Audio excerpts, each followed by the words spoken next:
The emergency doors hadn't finished swinging open before the blood hit the floor. 3 soldiers carried a fourth between them, his uniform soaked through, his head lolling against one man's shoulder. Behind them, 2 more military vehicles sat running in the ambulance bay, engines still hot. The trauma team surged forward, and then stopped cold when a woman stepped out of the hallway shadow and said, with absolute quiet authority, "Nobody touches him until I assess the bleed pattern. Back up." Nobody moved. Not because they agreed with her, because something in her voice made argument feel like a mistake. Her name was Tara Voss. She was a floor nurse. She had been suspended 3 hours ago. And she had just walked back into Calloway Regional Medical Center like she owned every inch of it. Before this channel goes any further, if you've never been here before, hit that subscribe button right now, because this is exactly the kind of story we tell. The ones where the person everyone wrote off turns out to be the only person who could save the day. Like this video, drop a comment and tell me what city or country you're watching from. I want to see how far this story travels. Don't go anywhere. You need to see where this goes. Calloway Regional Medical Center sat on the eastern edge of Harwick, Montana, a mid-sized city that prided itself on being practical. No nonsense, no pretense, no patience for people who didn't fit the mold. The hospital matched the city, efficient, hierarchical, unforgiving of anything that looked like weakness. Tara Voss had arrived 6 weeks earlier from a rural clinic outside Denton, Wyoming, carrying 2 duffel bags, a Montana nursing license, and a transfer request she'd filed herself. No dramatic backstory attached, at least none she offered voluntarily. She was 31 years old, medium height, with dark hair she kept pulled back tight, and forearms that made people uncomfortable when they caught a good look. The scars ran from her wrists to just below the elbows on both arms. Not fresh, old and silvered, the kind that had long finished hurting. But they were impossible to ignore, and in a place like Calloway Regional, where gossip moved faster than lab results, they became a problem within 48 hours of her first shift. The first whisper came from Sandra Pruitt, a charge nurse with 14 years at Calloway, and a personality that had calcified somewhere around year 6. Sandra had the particular talent of making her cruelty sound like concern.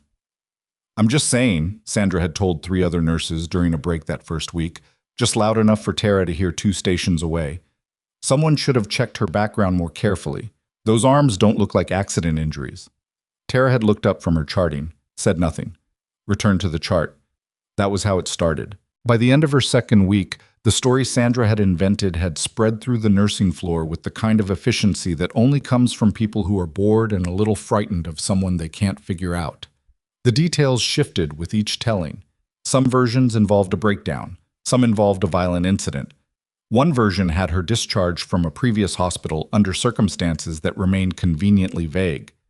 None of it was true. All of it stuck.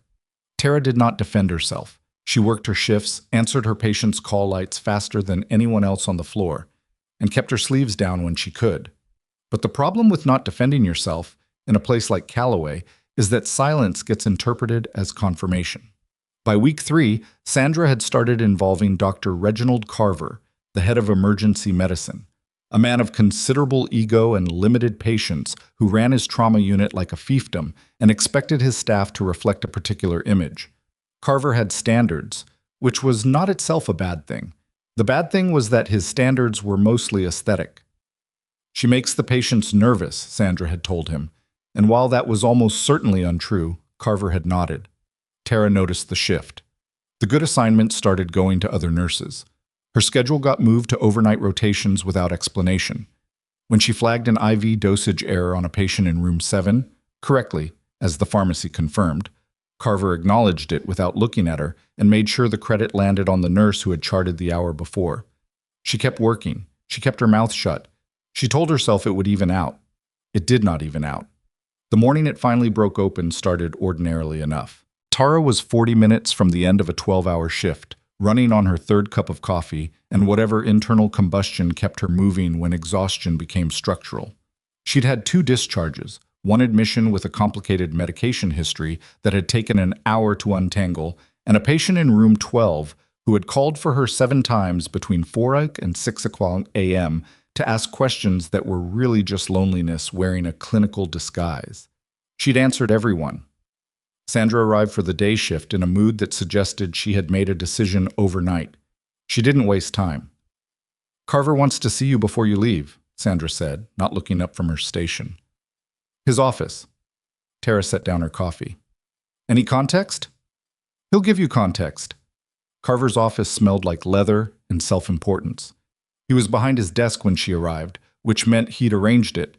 Standing would have felt less deliberate.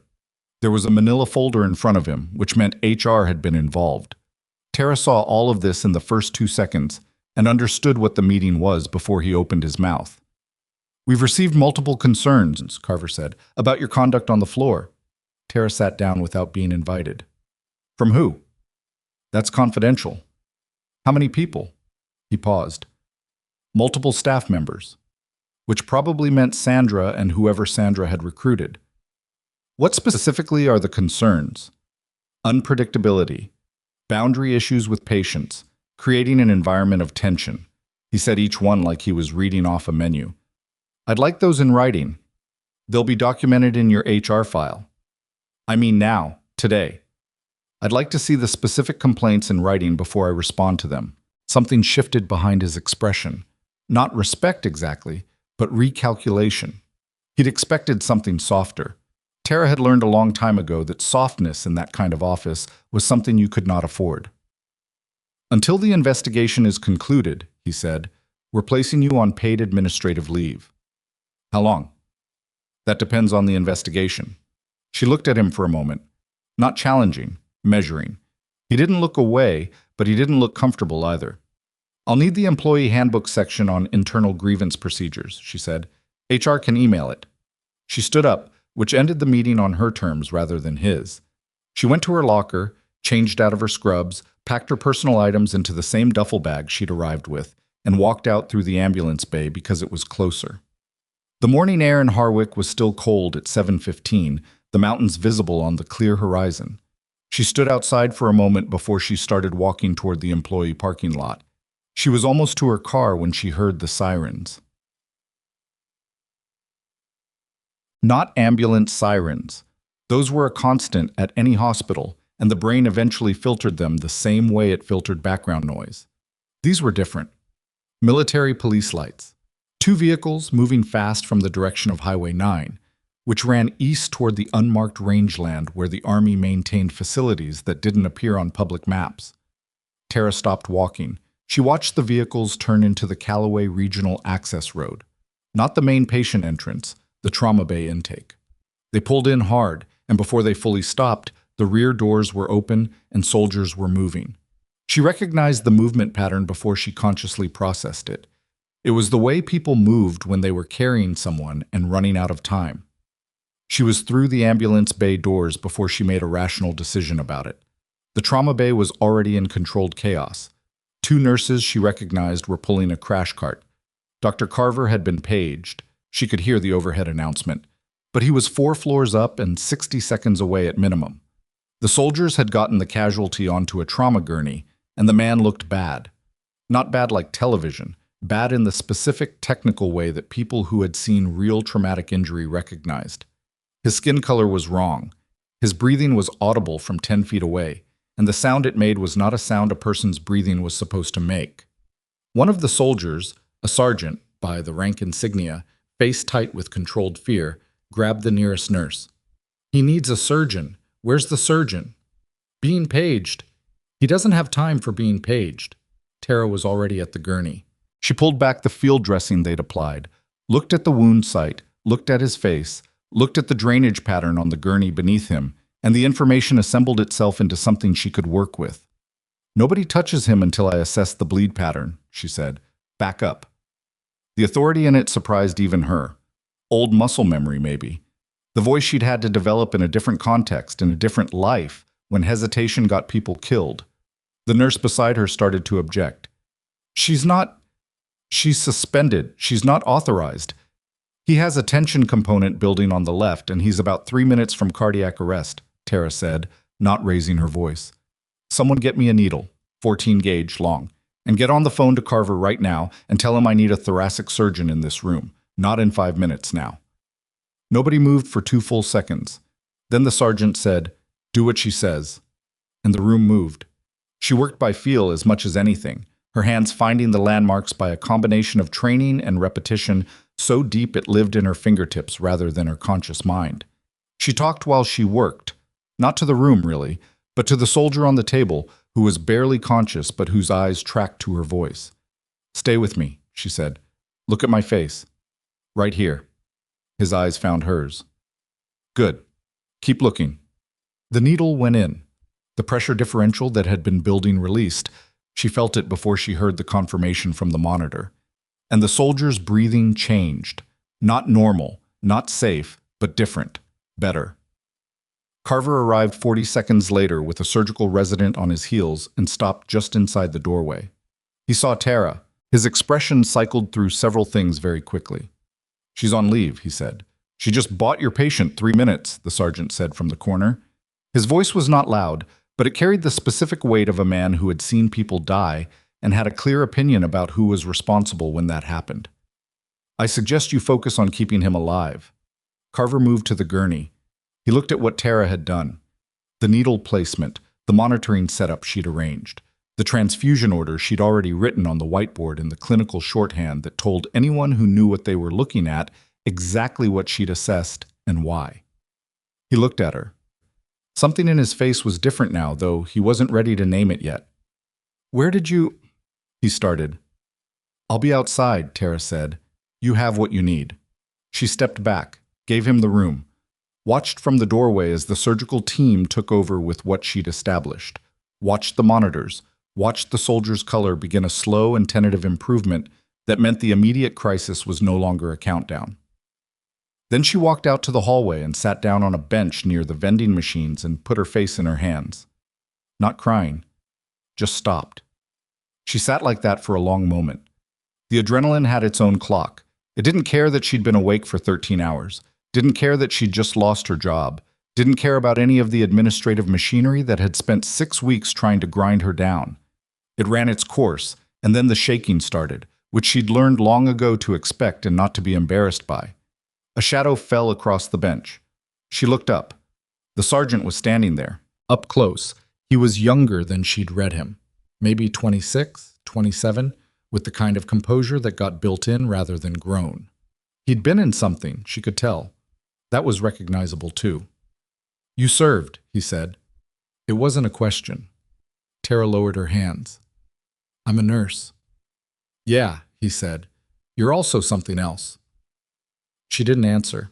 He looked at her arms, not with the sideways discomfort she'd gotten used to, but directly, reading them the way soldiers read terrain. "Combat?" She was quiet for long enough that he probably had his answer. Then she said, "I don't talk about it." "Fair enough." He pulled a card from his front pocket and set it on the bench beside her. "Major Len Hargrove, if anything changes in there, or if anyone gives you trouble about what you just did, I'd appreciate a call." He went back toward the trauma bay.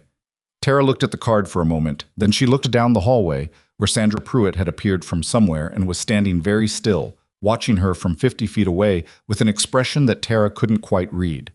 She didn't have to read it. She already knew what was coming. What Sandra didn't know, what none of them knew yet, was that the soldier on that table was not just any casualty from a training accident, and the people who were coming to check on him were going to walk into this hospital, look at what had happened in the last 45 minutes, and ask questions that Sandra Pruitt was not going to want to answer. Part 2. Viết tiếp câu chuyện liên mạch ngay từ câu cuối Part 1, không recap, không giới thiệu lại. Viết đủ 506 màn từ bang English, US. Ngôi thứ 3, phong cách cinematic, giàu cảm xúc, nhịp nhanh, kịch tính tăng dần. Yêu cầu, nối mượt bằng câu chuyện tiếp tự nhiên, không ngắt quãng đột ngột, không có tiêu đề phân cảnh, không dùng gạch đầu dòng hoặc tiêu đề phụ. Hội thoại chiếm khoảng 25%, ngắn, sắc, căng thẳng, không thoại cho có. Duy trì chủ đề xuyên suốt, bị coi thường, công lý, sức mạnh thầm lặng, lắt kèo, được công nhận. Cứ sau 800 bút, 200 từ, hãy giới thiệu một mức độ leo thang hoặc khúc mắc mới. Tránh lặp lại, không lặp lại lời giải thích, không lặp lại cụm từ, không bổ sung cảnh. Nhân vật không hoàn hảo, hội thoại tự nhiên, tránh ngôn ngữ văn chương sáo rơi và cụm từ AI điển hình, viết như nhà văn chuyên nghiệp, không như AI cố gắng nghe sàng, có yếu tố con người, cầm miêu tả qua mượt mà và hoàn hảo. Kết thúc part 2 bằng cliffhanger mạnh nhưng không nói phần sau to be continued. Trả lời trong chất, không chuyển sang document. Nhân vật không xuất hiện tên Chen, chỉ đần bắt buộc, không được xuất hiện trong nội dung truyện. Đây là một câu chuyện điện ảnh hoàn toàn hư cấu được tạo ra chỉ nhằm mục đích giải trí, không đề cập hay ngụ ý rằng nó dựa trên sự kiện có thật, người thật hoặc câu chuyện có thật, không sử dụng các cụm từ như dựa trên một câu chuyện có thật, theo ghi chép hoặc bất cứ điều gì tương tự. Tất cả các nhân vật, địa điểm, tổ chức và sự kiện phải hoàn toàn hư cấu, lưu ý đặc biệt quan trọng. Nếu đạt đến giới hạn trả lời, không được dùng giữa câu, hãy viết nốt câu đó hoàn chỉnh không mở rộng nội dung. Message collapsed. Sandra didn't move from her spot at the end of the hallway for almost a full minute. She stood there with her arms crossed, and her expression doing the particular work of someone trying to rearrange what they'd just witnessed into something that confirmed what they already believed. Tara watched her without watching her, the way you learn to monitor a room without making direct eye contact, when direct eye contact was itself a provocation. She'd had to learn that in places where the stakes of misreading a situation were considerably higher than a hospital hallway, and the skill had never entirely left her. Eventually, Sandra walked away, back toward the nursing station, her shoes clicking with the deliberate rhythm of someone who wanted it known that she was leaving on her own terms. Tara stayed on the bench. The card Major Hargrove had left sat beside her. She didn't pick it up. She looked at the hallway tile instead, which was the kind of institutional beige that hospital designers had been defaulting to for 40 years, because no one had ever been fired for choosing beige. Her hands had stopped shaking, which meant the adrenaline had completed its circuit and left her with the aftermath, the heavy, wrung-out exhaustion that came after the body had burned through everything it kept in reserve. She was still suspended. That hadn't changed. Carver hadn't said anything to her since he'd arrived in the trauma bay, and the silence had the quality of a man who needed time to figure out what the correct position was before he committed to one. Tara understood that too. She'd met enough Carvers in her life, not bad people necessarily, but people whose first instinct was institutional self-protection, who needed a little distance between an event and their response to it to make sure they landed on the right side. The trouble with that instinct was that it had a cost, and usually someone else paid it. She pulled out her phone. No messages. She thought briefly about calling the union rep, then decided to wait. Whatever was going to happen in the next few hours would happen with or without that call, and she wanted to see which direction it moved before she started pulling levers. The trauma bay doors opened, and a nurse she didn't know well, younger, first or second year, with the look of someone perpetually slightly behind on everything, came out and stopped when she saw Tara. "He's in surgery," the nurse said. "Dr. Carver wanted you to know." Tara looked at her. "Carver sent you?" The nurse hesitated. "Not exactly. I just thought, I saw what you did in there. I thought you'd want to know." "What's your name?" "Petra. Petra Langley." "Thanks, Petra." Petra stood there for another second, and Tara could see her deciding whether to say something else. She was young enough that the decision played out entirely on her face. "The way you did that needle thing," she finally said. "I've never seen anyone move like that. Like you'd done it 1,000 times. Tara didn't answer. Petra nodded, reading the non-answer correctly, and went back through the doors. Tara sat for another 10 minutes. Then she picked up the card, put it in her jacket pocket, and went to her car. She drove to her apartment, which was a second-floor unit in a building that had been renovated sometime in the previous decade and hadn't quite recovered from the effort. The hallway carpet was a color that might have been intentional. The elevator worked about 70% of the time. Her unit had a window that faced west, which meant good light in the evenings, and a direct view of the Harwick Water Tower, which she had come to find oddly comforting in the months she'd been here. She made coffee, real coffee, the kind that required attention, and stood at the kitchen counter while it brewed and thought about nothing in particular. That was a skill too. Not meditation, not the kind that got described in apps and weekend retreats. Just the ability to let the mind go quiet for a few minutes without forcing it, without filling the space with plans or replays or the rehearsal of conversations that hadn't happened yet. She had learned it in a tent in a place whose name she didn't say out loud anymore, during a stretch of weeks when sleep had been rationed and the alternative to quieting the mind was the kind of noise that did lasting damage. The coffee finished. She poured a cup. She sat down at the small table by the window and watched the clouds move over the water tower. Her phone rang at 11:40. Unknown number, Montana area code. She answered it. Ms. Voss? A woman's voice, professional, measured. My name is Captain Adele Swick. I'm with the Army's Medical Oversight Unit stationed at Fort Garner. I'd like to speak with you about this morning's incident at Calloway Regional, if you're available. Tara set her coffee down. How did you get this number? Major Hargrove provided it. He indicated you might be open to a conversation. She looked at the window. I'm available. I'd prefer in person. Are you still in Harwick? Yes. I can be at Calloway Regional in 2 hours. I know you're not currently on the premises. I'm asking if you'd be willing to meet me there. That depends on whether Carver's going to have security escort me out. A brief pause. I've already spoken with Dr. Carver. That won't be an issue. Tara felt something shift. Not dramatically, not the way it happened in movies, but the small, unmistakable sensation of a situation reorganizing itself around a new center of gravity. She'd felt it before. It tended to mean that something that had been moving in one direction was about to change course. 2 hours, she said. Thank you, Ms. Voss. She hung up. She looked at her coffee. It had gone slightly cool while she wasn't paying attention, which was the kind of small, ordinary inconvenience that somehow felt more real than anything else at that moment. She drank it anyway. She arrived at Calloway Regional at 1:50 and sat in her car for 5 minutes watching the entrance before she went in. Old habit. Not paranoia, just the preference for having a clear picture of a space before committing to it. The lobby was operating at its normal weekday hum. Visitors, outpatients. The specific traffic pattern of a mid-sized hospital that hadn't been built to anticipate the volume it now handled. Tara moved through it without stopping at reception, went to the family consultation room on the first floor that Carver had apparently designated for this meeting because it was away from the units and had a door that closed.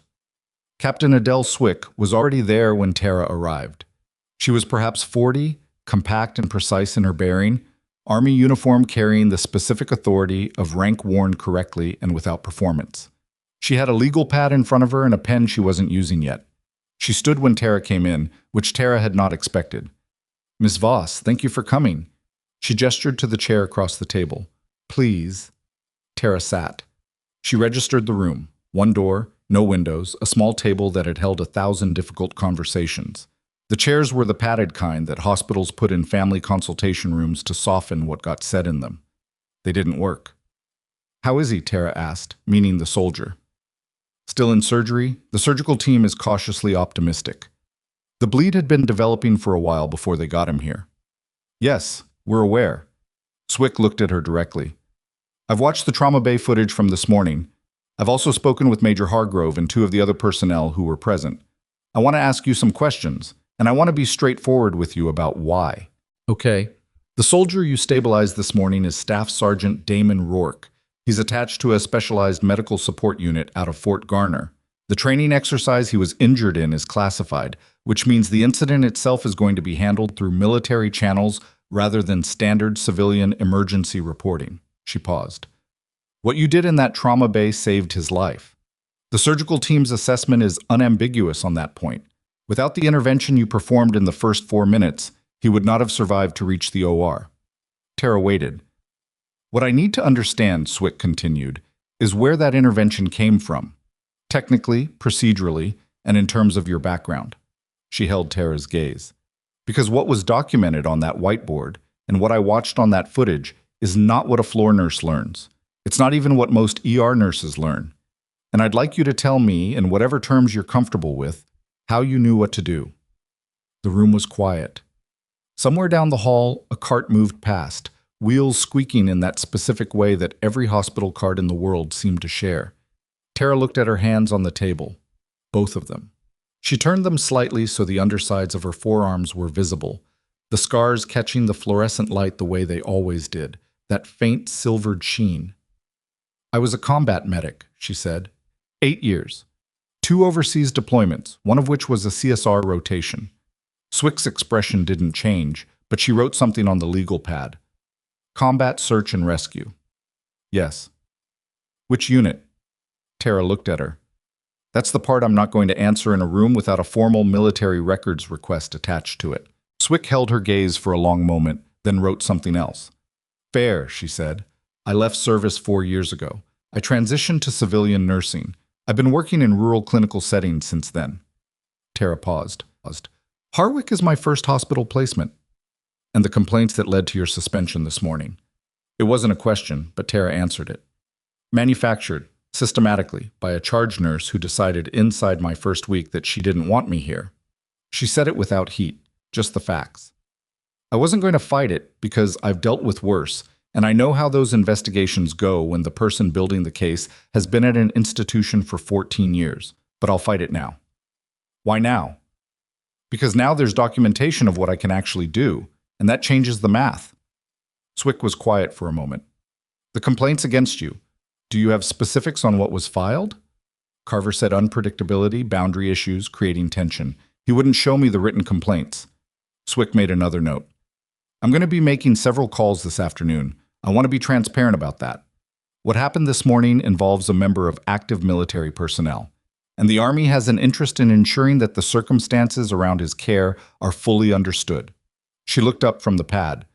Including the circumstances that had the most qualified person in this building sitting on a bench in the hallway, rather than on the floor when he came through those doors. Tara said nothing. I'm not making promises, Swick said. I want to be clear about that. But I'm also not going to pretend I didn't see what I saw. Tara nodded once. That's all I'm asking. So, she was in the hospital parking lot, about to get back in her car, when Petra Langley appeared from the side entrance at a pace that suggested she'd been watching for Tara to come out. Hey, she was slightly out of breath. Hey, I don't have long. I've got a patient, but I heard something and I thought you should know.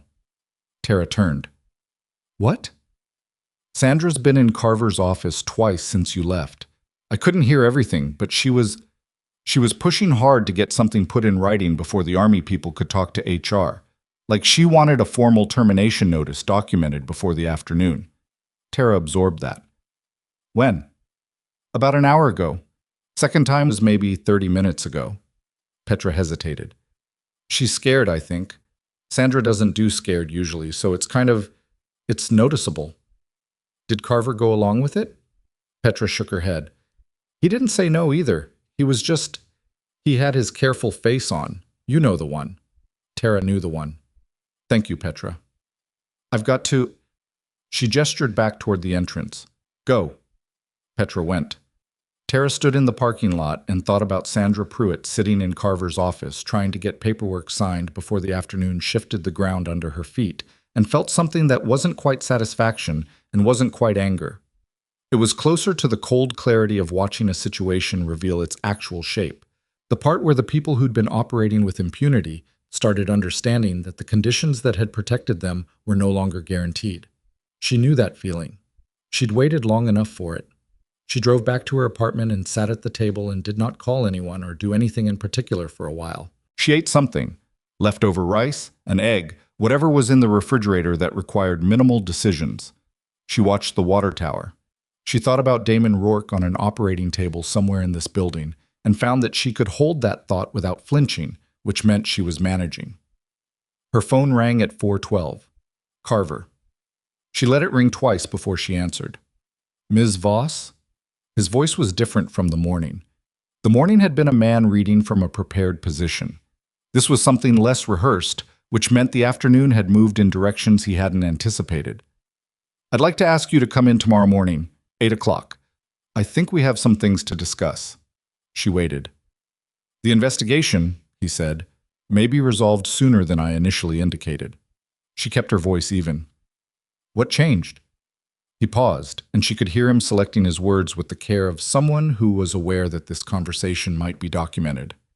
New information came to light that's relevant to the complaints that were filed. What kind of information? I'd prefer to discuss it in person. Is Sandra Pruitt going to be present? Another pause. Longer. No. Tara looked at the water tower. 8 o'clock, she said. I'll be there. She hung up. She sat quietly for a moment. Then she allowed herself one small thing. Not a smile exactly, but the loosening of something that had been held tight for a very long time. The kind of release that doesn't announce itself, doesn't come with music or resolution, just happens quietly in the spaces between things. In a second-floor apartment with beige carpet and a view of a water tower, while the day outside finished its work and the light went long and gold over the Montana mountains. She arrived at 8 the next morning with a coffee from the place 2 blocks away and the specific composure of someone who had slept adequately and processed what she needed to process and arrived at the position of simply wanting to know what came next. Carver was already in his office. He looked like he hadn't slept as well. There was someone else in the room. Not Sandra. Not anyone from HR. A woman in her 60s with the posture of someone who had made a career of difficult rooms and was entirely comfortable in this one. She introduced herself as Nora Haskins from the hospital's Legal and Compliance Office, which told Tara immediately that whatever had happened in the past 18 hours had crossed into territory that required that particular kind of presence. "Thank you for coming in," Haskins said. She had a folder in front of her that was thicker than anything Tara had been shown the previous morning. Tara sat. She looked at Carver, who met her eyes, and then looked at his desk. "In the course of reviewing the complaints that were filed against you," Haskins began, "we became aware of some significant inconsistencies. Several of the statements attributed to staff members they were not accurate representations of what those staff members actually reported." Tara kept her face neutral. Meaning the complaints, as documented, don't match the statements. The language was altered. Haskins said it carefully, but there was no softening the substance of it. "We've spoken individually with the nurses whose names appeared on the documentation. 3 of them have stated on record that they did not make the specific claims attributed to them. One of them said she was told what to say." The room was very quiet. Tara took a slow breath. Sandra Pruitt told her what to say. Haskins didn't confirm it directly, but the pause that followed was its own confirmation. "The investigation has been significantly reoriented," she said. "The complaints against you are being withdrawn. Effective immediately, your suspension is lifted, and you are reinstated to your position with full pay, including for the period of the suspension." Tara looked at Carver. He was looking at the folder now. "And Sandra?" Tara asked. Carver looked up. "She's been placed on administrative leave pending a separate investigation." Tara nodded. "Ms. Voss," Haskins said, "I also need to inform you that Captain Swick from Fort Garner contacted our administration yesterday afternoon. She raised questions about the conditions under which you were suspended and the timing relative to Staff Sergeant Rourke's arrival. The Army has an institutional interest in understanding whether a qualified medical professional was deliberately removed from the floor prior to the incident." "Deliberately," Tara said. "That's not a conclusion. That's a question they're asking." Haskins looked at her. "But the question itself carries weight." It did. Tara understood exactly what weight it carried. The implication alone, that a qualified medic had been suspended through falsified complaints, rendering her unavailable during a military medical emergency, was the kind of thing that got attention from offices that hospitals generally preferred not to attract. Sandra Pruitt had not understood that when she'd been sitting in this same building the previous afternoon, trying to get termination paperwork signed, she'd been thinking about protecting herself from a nurse she'd bullied. She hadn't understood that the soldier she'd indirectly affected had people behind him with authority that extended well beyond Calloway Regional's org chart. "Staff Sergeant Rourke," Tara said. "How is he?" Carver answered this one. "Out of surgery as of this morning, ICU but stable. The surgical team said the intervention in the trauma bay, specifically the decompression, was what kept him viable for surgery." He looked like the words cost him something to say. Not because he didn't mean them, but because saying them required acknowledging a series of events he hadn't managed well. "You made the right call, quickly." "I know," Tara said. She said it without edge. Just the statement. He nodded. "Yes." She returned to work that afternoon. She put her scrubs back on in the locker room, clipped her badge to her chest, and walked onto the floor like she had on every other shift. Without announcement, without drama, without the performance of a moment. Petra Langley saw her from the nursing station and stopped mid-sentence in whatever she'd been telling someone. 2 other nurses who'd watched the previous morning's trauma bay sequence looked up. Nobody said anything. Tara picked up the first chart and went to work. But 3 floors up, in the surgical ICU, something was happening that none of them knew about yet. Damon Rourke had been awake for 6 hours. And in those 6 hours, between the pain medication checks and the attending's assessments and the slow, careful work of a body, beginning to understand it had survived something it probably shouldn't have. He had been asking questions, specific questions, to anyone who came into his room about the nurse who had been in the trauma bay, what her name was, where she'd come from, what she'd done before Calloway. The attending had answered what he could. Major Hargrove, who had been cycling in and out of the ICU since the previous morning, had filled in more. And what Rourke had heard had caused him to make a phone call that afternoon from his ICU bed, 2 drainage tubes still in place, his voice rough from the intubation, to a number that was not in his personal contacts, but that he had committed to memory 4 years ago when he thought he might need it someday. The call lasted 3 minutes. By the time Tara finished her first shift back on the floor and returned her charts to the station at 8:15 that evening, 3 things were in motion that she didn't yet know about. The first was that the military's inquiry into her suspension had been formally escalated to a level above Captain Swick's direct authority. The second was that 2 additional nurses had come forward with written statements about Sandra Pruitt's conduct over the past 2 years, statements that went considerably beyond what had been done to Tara. The third was that there were people currently traveling to Harwick, Montana, who had not been in the same city as Tara Voss in 4 years and who were not coming because of anything the hospital had done. They were coming because of a 3-minute phone call from a man in a hospital bed. And they knew things about who Tara Voss really was that this building, that this entire city, had no framework for yet. She found out about the first of the 3 things at 7 the following morning. Not from Carver, not from Haskins, from Petra, who had developed the specific habit of positioning herself near information and then moving toward Tara when she had something worth saying. It was a useful quality. Tara had started appreciating it without making a point of it, because Petra was still young enough that being noticed tended to make her self-conscious, and self-conscious people stopped doing the thing you were noticing. "There were people in the administrator's office last night," Petra said, keeping her voice low, standing near the medication cart in a posture that looked like she was checking inventory. "Not Army, not in uniform, but somebody from the nurses' station said she heard the word Inspector General, and then whoever was in there closed the door." Tara filed a patient chart and pulled the next one. "When did this happen?" "Around 10, after the last shift change." "How many people?" 3, I think. Maybe 4. The Inspector General's office.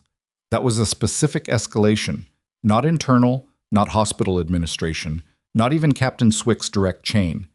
The IG operated independently, which meant that whatever Rourke's phone call had set in motion, it had moved faster and higher than Tara had calculated.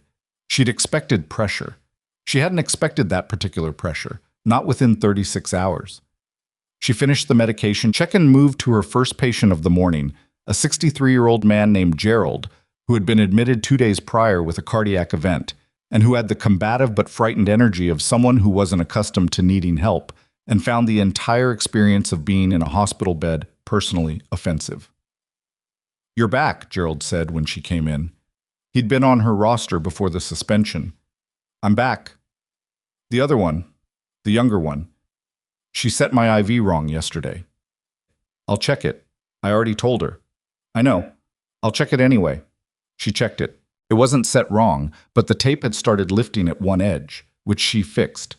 Gerald watched her do it with the critical attention of a man who needed to feel that someone competent was finally in the room. And she let him watch because it cost her nothing and settled him down, which would make the rest of the morning easier for both of them. "You look tired," Gerald said. "Little bit." "What happened to your arms?" She looked up. He was staring at the scars with direct, unapologetic curiosity.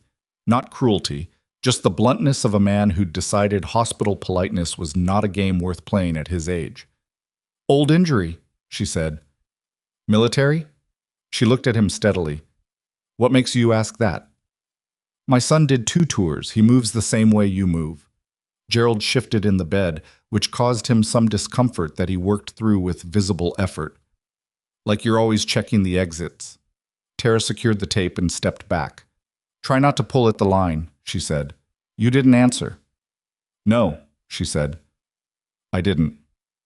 She went out. "But By mid-morning, the floor had the distinct, charged quality of a place where people knew something was happening and were managing the specific anxiety of not knowing what. The nursing staff moved differently. Smaller groups, more glancing, the conversation stopping when someone approached dynamic that meant information was being shared in pockets, and everyone was trying to triangulate from their own fragment.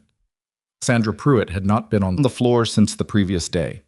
Her absence was its own kind of presence, the shape of a person removed from a space they dominated for years, leaving all the micro-patterns of habit and deference that had organized around her suddenly without a center. Tara worked through it. Patient 4 had a wound that needed redressing and was also convinced that the cafeteria was trying to poison him through the soup, which required more management than the wound itself. Patient 6 was a teenager who had broken her wrist in 3 places, and whose primary concern was that the cast would interfere with a volleyball tournament in 3 weeks, and who alternated between crying and demanding statistical evidence that she'd recover fully. Tara gave her the statistics, which were good, and also told her the cast would probably still be on for the tournament, which was harder to hear but more useful than false comfort. At 11:40, Carver appeared on the floor. He moved differently, too. Not rattled. Carver didn't rattle, not visibly, but with the compressed quality of a man managing more variables than he'd budgeted for. He found Tara in the hallway between rooms. "Can I have 5 minutes?" he said. It was phrased like a question. It wasn't. They went to the small conference room at the end of the corridor, which was becoming the room where things got said that couldn't be said in the open. Carver closed the door. He didn't sit. "I received a call this morning from the Regional Medical Board liaison," he said. "There's been a formal inquiry opened into the complaint documentation process at this hospital, specifically the past 18 months. Tara watched him. This isn't something I initiated," he said. "I want you to know that." "I know it isn't." He looked at her with something that might have been relief and might have been irritation at how cleanly she'd read him. "The scope of it is broader than what happened to you. There are 3 other nurses who have apparently filed statements. 2 of them are still employed here." He paused. "The timeline goes back to before you arrived." "Sandra has been doing this a long time," Tara said. "It appears so."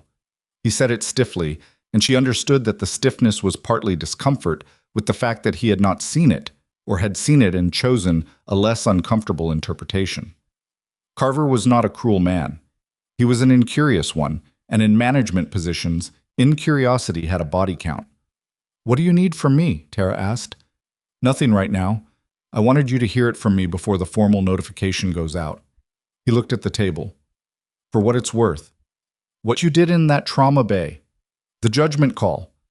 The speed of it." He seemed to be working towards something that didn't come easily. "I should have asked different questions when you were hired.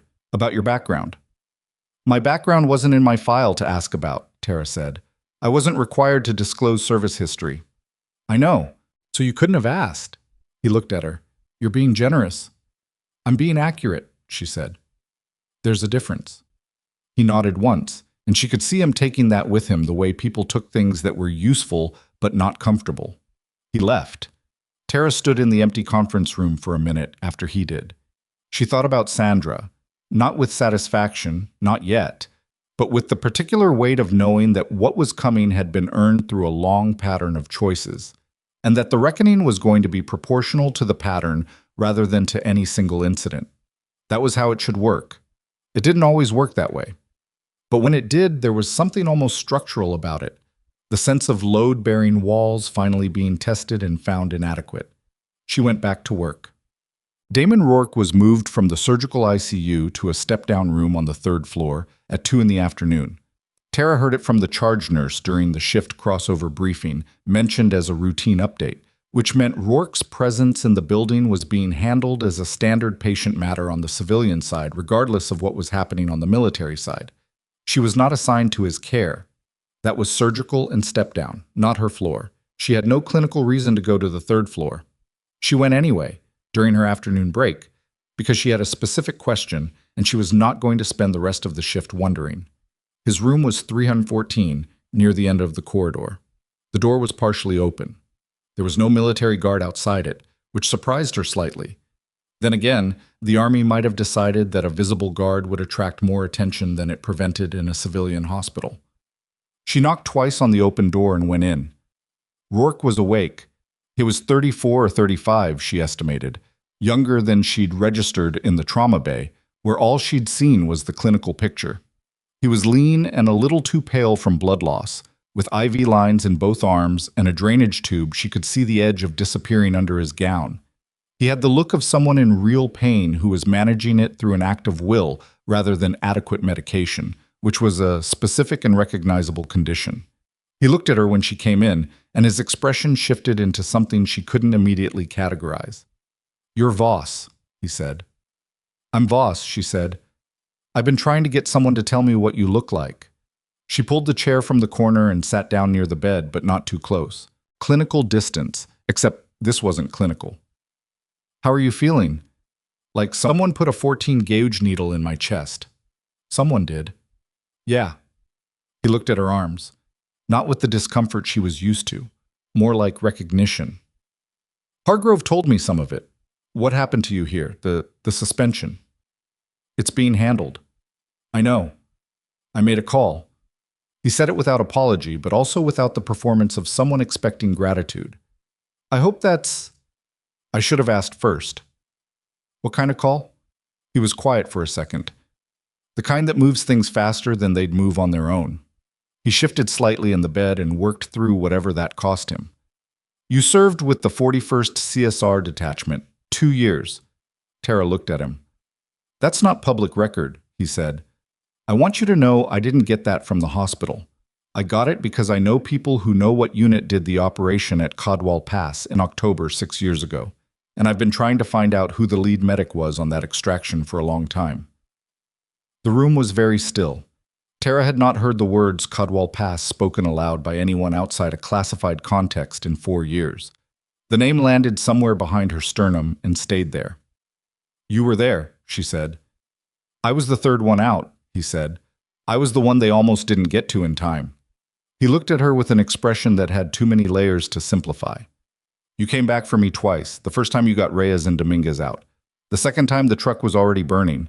She remembered it differently, not as a narrative, not as a sequence of brave decisions, but as a series of immediate physical problems that required solutions, one after another, her hands doing things, while some other part of her brain handled the noise and the heat and the weight of a man she was dragging across ground that was trying to kill both of them. She had not thought of it as heroism in the years since. She had thought of it as the sum of her training applied under conditions that had not left room for hesitation. "I didn't know if you made it," she said. "After I was evac'd, they didn't. I couldn't get information." "I made it," he said. She looked at him. He looked back. "I know," she finally said. "I can see that." Something between them settled. Not resolved, not completed, but acknowledged.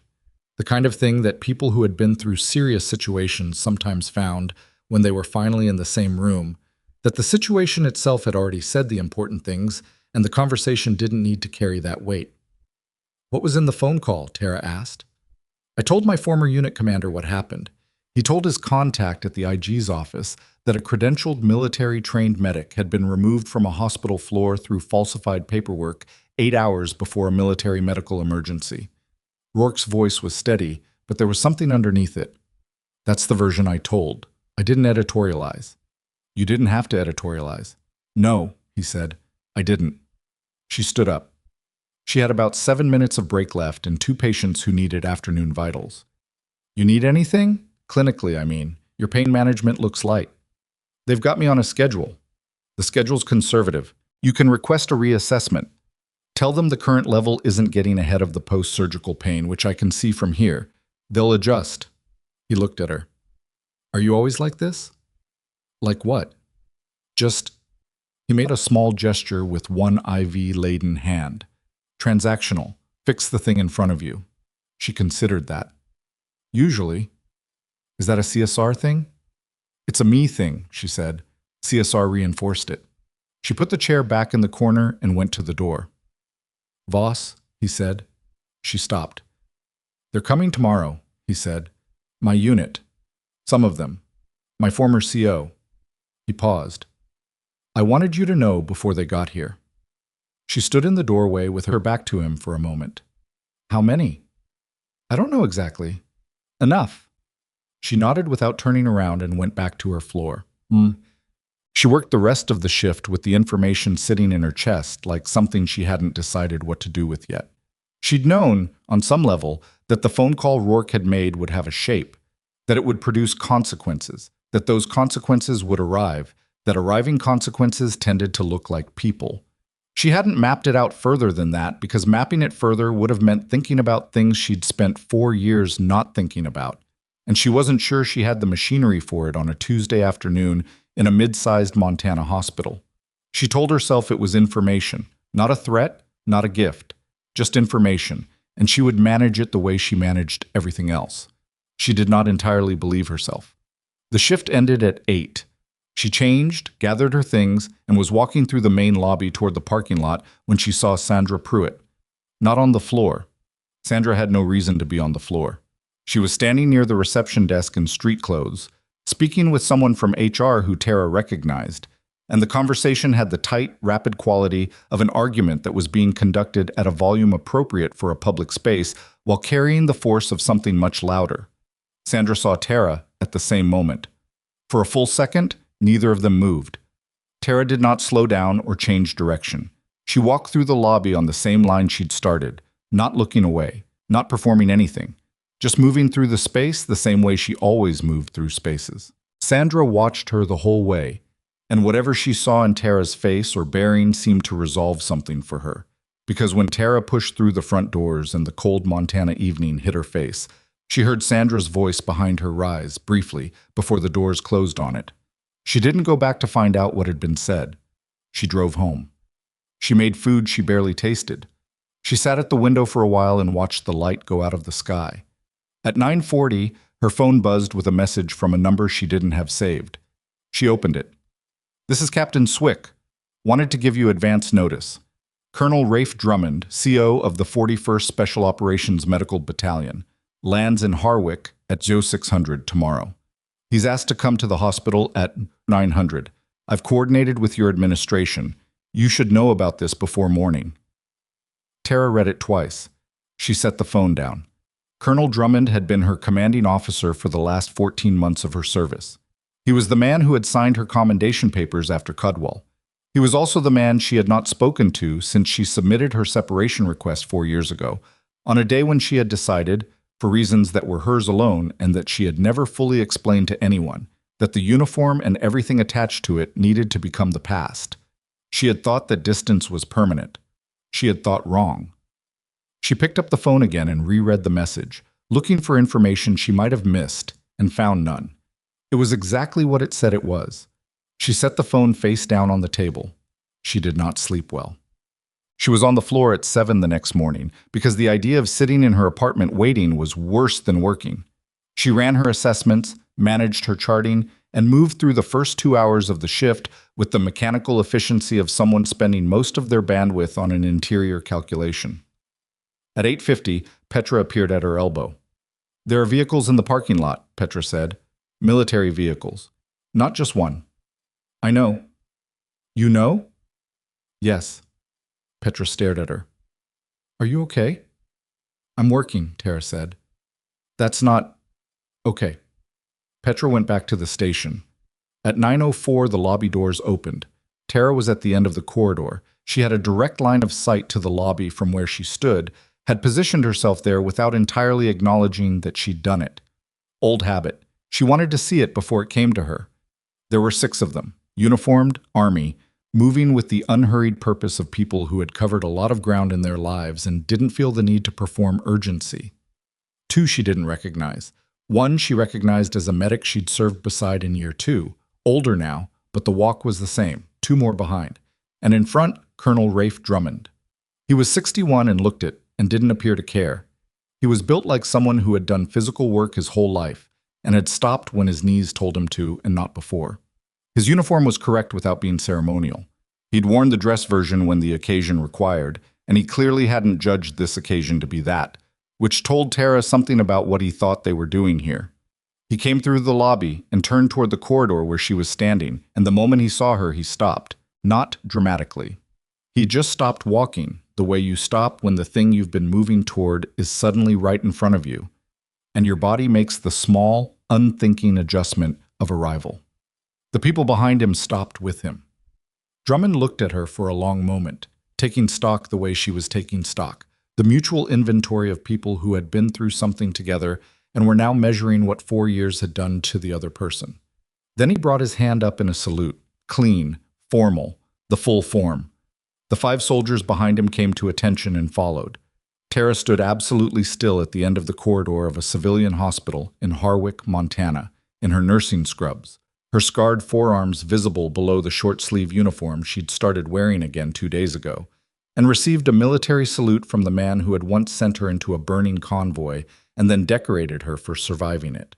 The nursing station behind her went completely silent. She could feel it, the stilled movement, the suspended breath, the entire floor becoming momentarily incapable of anything but watching. She brought her right hand up. It wasn't a thought. It was a reflex.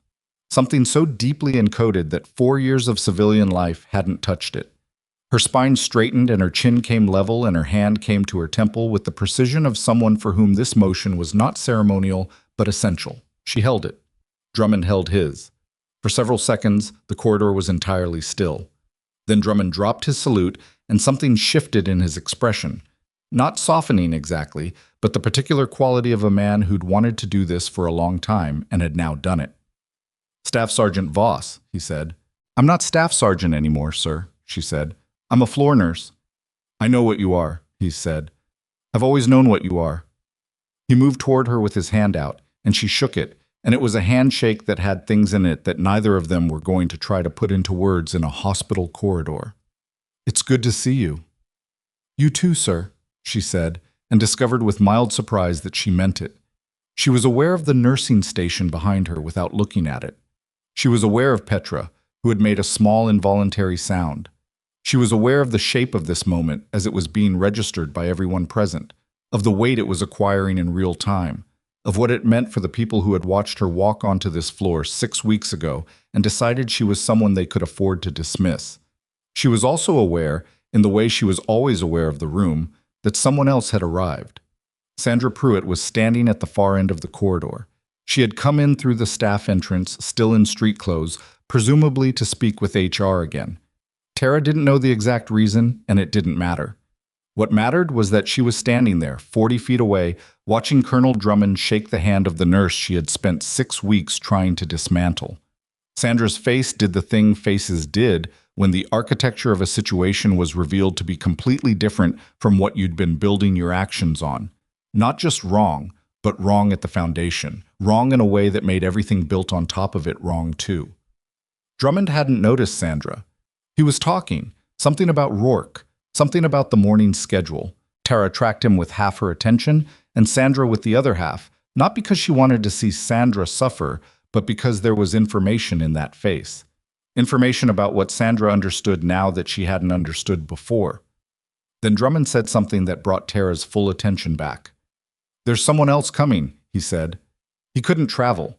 He just got off a surgical table last week, and his doctor was not interested in letting him get on a plane. But he recorded something. He wanted me to play it for you." He reached into his uniform jacket and took out a phone. He was very specific about when. He said in front of the people who need to hear it. Drummond looked at her steadily. "Are you ready for that?" Tara looked at him. She thought about the question, actually thought about it, which was not something she did with most questions because most questions had answers that were already clear by the time they were asked. This one required a real answer. "Who is it?" she said. Drummond told her the name. Tara went very still. It was a name she hadn't heard in 4 years, a name attached to a face she still sometimes saw at the edge of sleep, a name that belonged to the first soldier she'd pulled from the burning truck at Cadwal, the one she'd gotten out in the first pass before she went back for the others, the one whose injuries had been the worst and whose survival she had never been certain of until this exact moment. "He's alive," she said. "He's alive," Drummond said. "He's been trying to find you for 3 years. Behind her, she heard the sound of Sandra Pruitt's heels on the linoleum, moving, not toward them, but away, back toward the staff entrance, fast and quiet, in the way of someone who had just understood something important and needed to be somewhere else before the full consequences of that understanding arrived. She didn't make it far enough. Because Nora Haskins from Legal and Compliance stepped through the staff entrance door at that exact moment, and the woman beside Haskins was not from the hospital. She was in civilian clothes with the specific bearing of someone who collected information for a living and had a government ID in the inside pocket of her jacket. And she looked at Sandra Pruitt with the calm, focused attention of a person who had been given a name and was now putting a face to it. "Ms. Pruitt," the woman said. Sandra stopped. "I'm going to need to speak with you," the woman said. "Now would be good." Sandra Pruitt did not move for a full 3 seconds. That was the thing Tara noticed most. Not the pallor, not the way Sandra's hand came up slightly, as if reaching for something to hold on to, but the 3 seconds of absolute stillness that preceded all of it. 3 seconds in which Sandra's entire operating framework was visibly recalculating, finding nothing workable, and arriving at the particular blank expression of someone who had run a game for a long time and had just registered for the first time that the game was over. The woman beside Haskins waited with the patience of someone who was not in a hurry, because hurrying was not a tool she needed. "I have rights," Sandra said. Her voice came out smaller than she'd intended. Tara could hear the intended version, controlled, combative, the voice Sandra used when she wanted a room to understand that she was not to be handled, and the actual version, which missed the mark by enough to be noticeable. "You do," the woman said, "and we'll go over them. Somewhere private would be better for that conversation." She gestured toward the small conference room near the staff entrance. "This way." Sandra looked at Tara. It was a brief look, a second, maybe less, but it had the compressed weight of everything Sandra had done and hadn't done, and had told herself was justified and now understood was not. Tara held the look without expression. Not coldly, not with satisfaction, just held it the way you held a moment that had its own gravity and didn't need anything added to it. Sandra went with the woman. Drummond had watched all of this with the quiet attention of someone who had learned to read rooms in conditions where misreading them had lethal consequences. He said nothing until Sandra was through the conference room door, and Haskins had followed with a quiet click of the latch. "The IG's investigator," he said. "She's been here since last night." "I know," Tara said. "I didn't know she'd moved this morning." "She was waiting to see what I did," he said. "Didn't want to tip the subject before she had eyes on the situation." He looked at the closed conference room door with the dispassionate assessment of a man who had arranged a great many things in his career and recognized the arrangement of things by other people. "She's thorough. The case against your charge nurse was already substantially built before she got on the plane." Tara looked at the door too, briefly, then turned back to him. "You said there was a recording." "Yes." He took out the phone again. "But not here. Rourke's on the 3rd floor. He wanted to be in the room." They went up together, Drummond, Tara, and the 5 soldiers who had come with him, moving through the hospital corridors in a way that made people step back, not from intimidation, but from the wordless recognition that something purposeful was in motion and clearing its own path. The nursing staff watched. The patients near open doors watched. 2 orderlies in the elevator watched and didn't say anything. Rourke's room was the same as she'd left it the previous day, with the addition of Major Hargrove sitting in the corner chair and a second soldier standing near the window, who introduced himself as Corporal Teague and then said nothing else for the remainder of what followed. Rourke looked better than yesterday. Not good.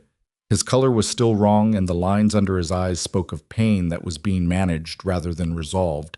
But the specific fragility of the first 48 hours post-surgery had shifted into something more like endurance, which was different. "You came," he said when Tara walked in.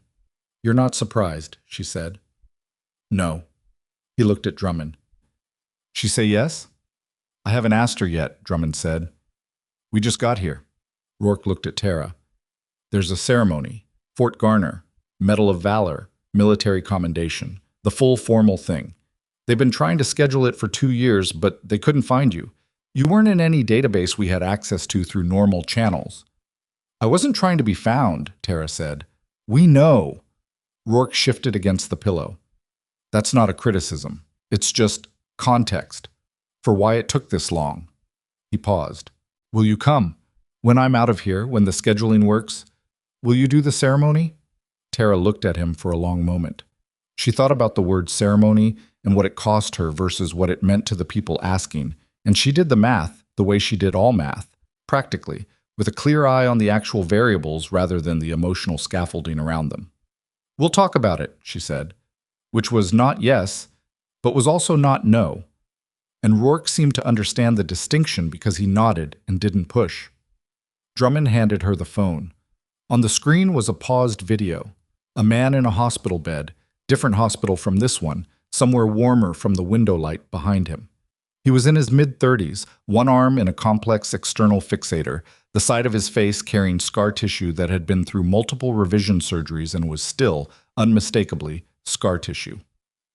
Private First Class Leon Reyes, the first one out of the truck at Caldwell, the one she'd been least sure about. She hit play. The video was 3 minutes and 40 seconds long. Tara watched it standing in the middle of the room, holding the phone with both hands, and did not look away from the screen.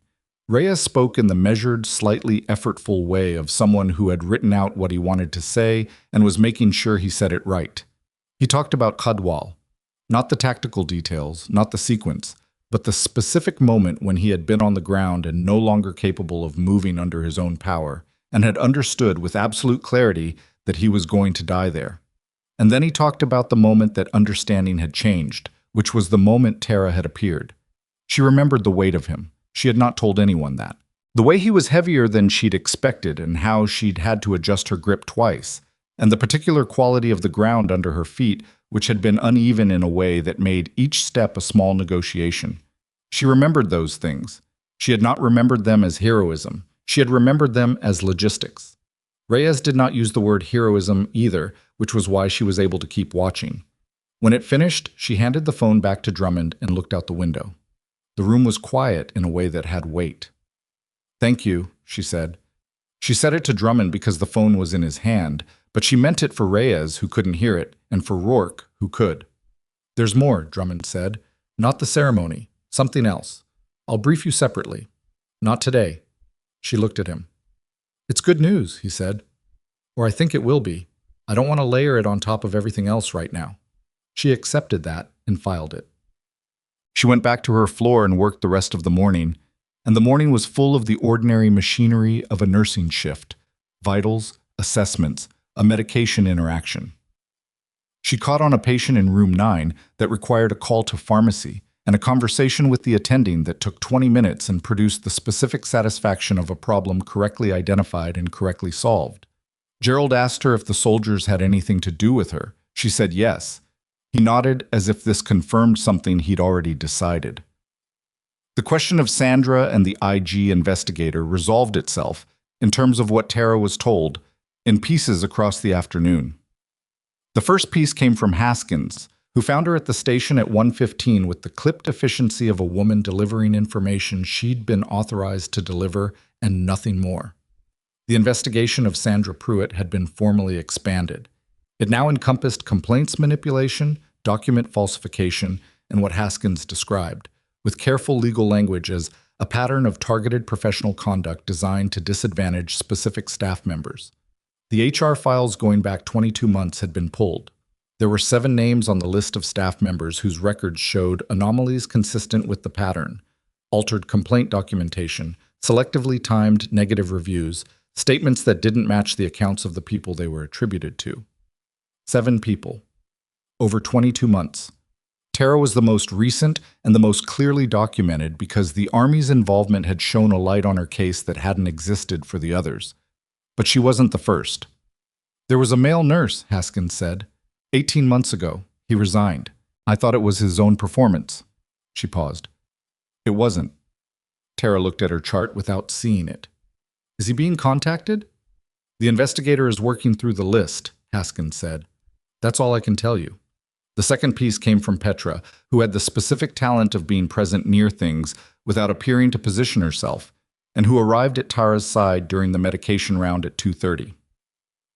"Sandra is still in the conference room," Petra said. "She's been in there for 3 hours. HR brought in an outside counsel around noon." Petra hesitated. She cried. Someone walking past heard it. Tara finished logging the medication. "That's not your business or mine." "I know, Petra stopped. "She was horrible to you." "Yes." "Doesn't that feel like something, knowing she's in there?" Tara looked at her. The question was genuine, but Petra was young enough to still believe that justice should produce a specific feeling, a warm and satisfying click of things fitting into their correct positions. Tara had believed that too, a long time ago. The belief had not survived intact contact with how justice actually moved, which was slowly and messily and without providing much in the way of emotional closure to the people who'd been waiting for it. "It feels like the right thing happening," Tara said. "Which is enough." Petra seemed to be working out whether that was true or just something a person said when they'd gotten good at not wanting too much. She didn't arrive at a conclusion before the call light in room 7 went on, and Tara went to answer it. At 4 in the afternoon, the third piece arrived, and this one had a different quality from the others. Carver called her to his office. Not with the summoning neutrality of the previous meeting.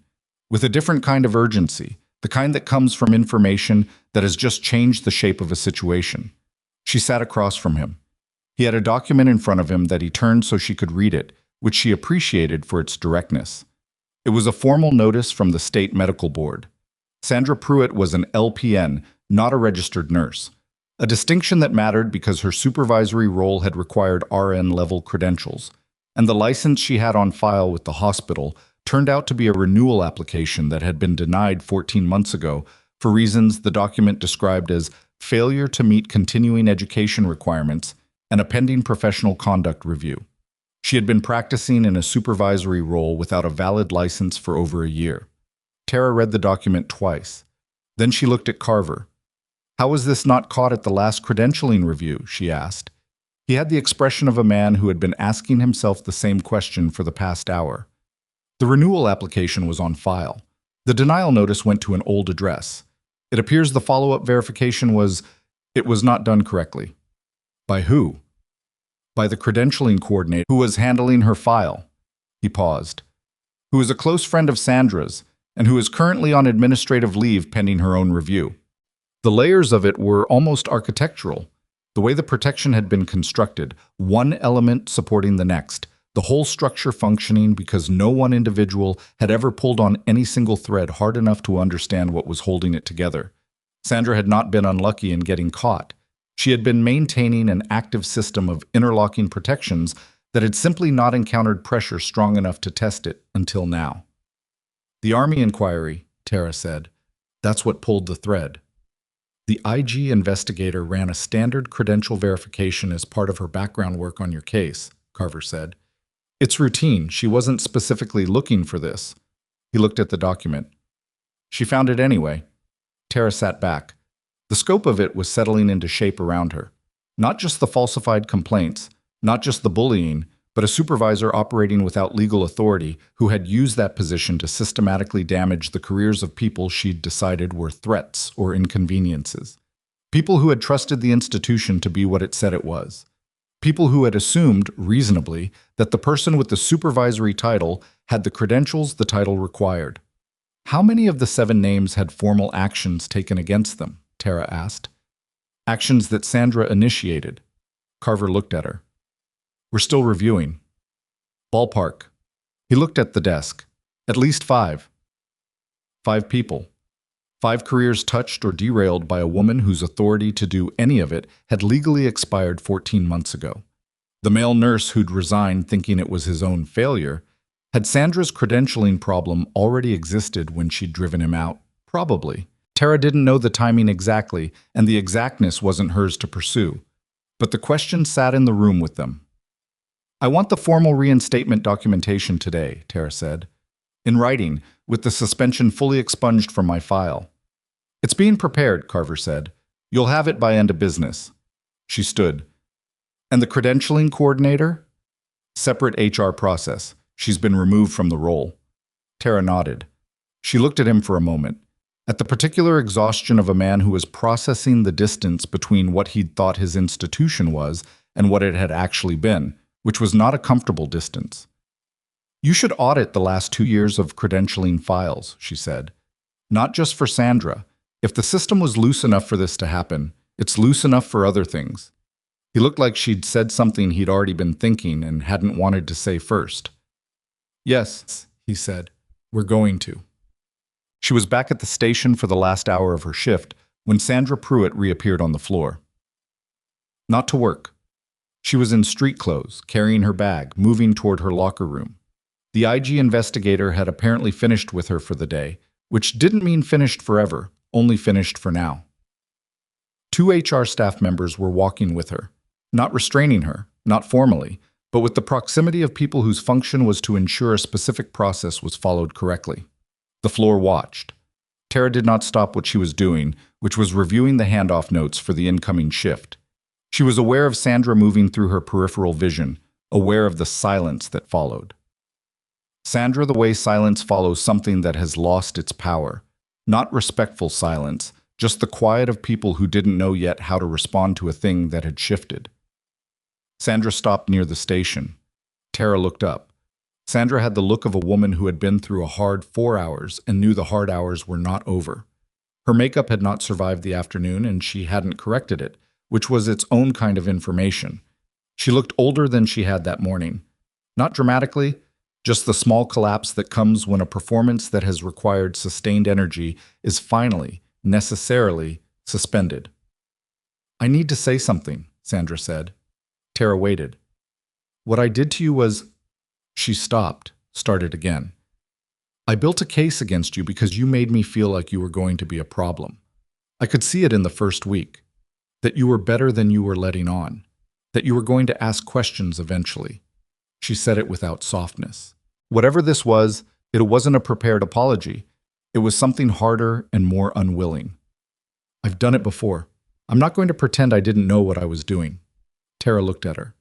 "I know you did it before, 7 times before as of this morning." Sandra's jaw tightened. "I know what's coming. She stopped again. "You should know I didn't think you'd get hurt. Not really. I thought you'd transfer out." "The male nurse 18 months ago. Did you think he'd just transfer out?" Sandra looked at the floor. "He resigned," Tara said. "He thought it was his own failure. Do you understand what that does to a person?" "I'm not going to defend it." "I'm not asking you to defend it. I'm asking if you understand what it does." The question sat in the air between them. Sandra didn't answer it. Tara hadn't expected her to. It was the kind of question that required a capacity for inhabiting someone else's experience that Sandra had clearly never developed. And a conversation in a hospital corridor after a 4-hour interview with a government investigator was not going to produce that capacity now. "Go home, Sandra," Tara said. It wasn't cruel.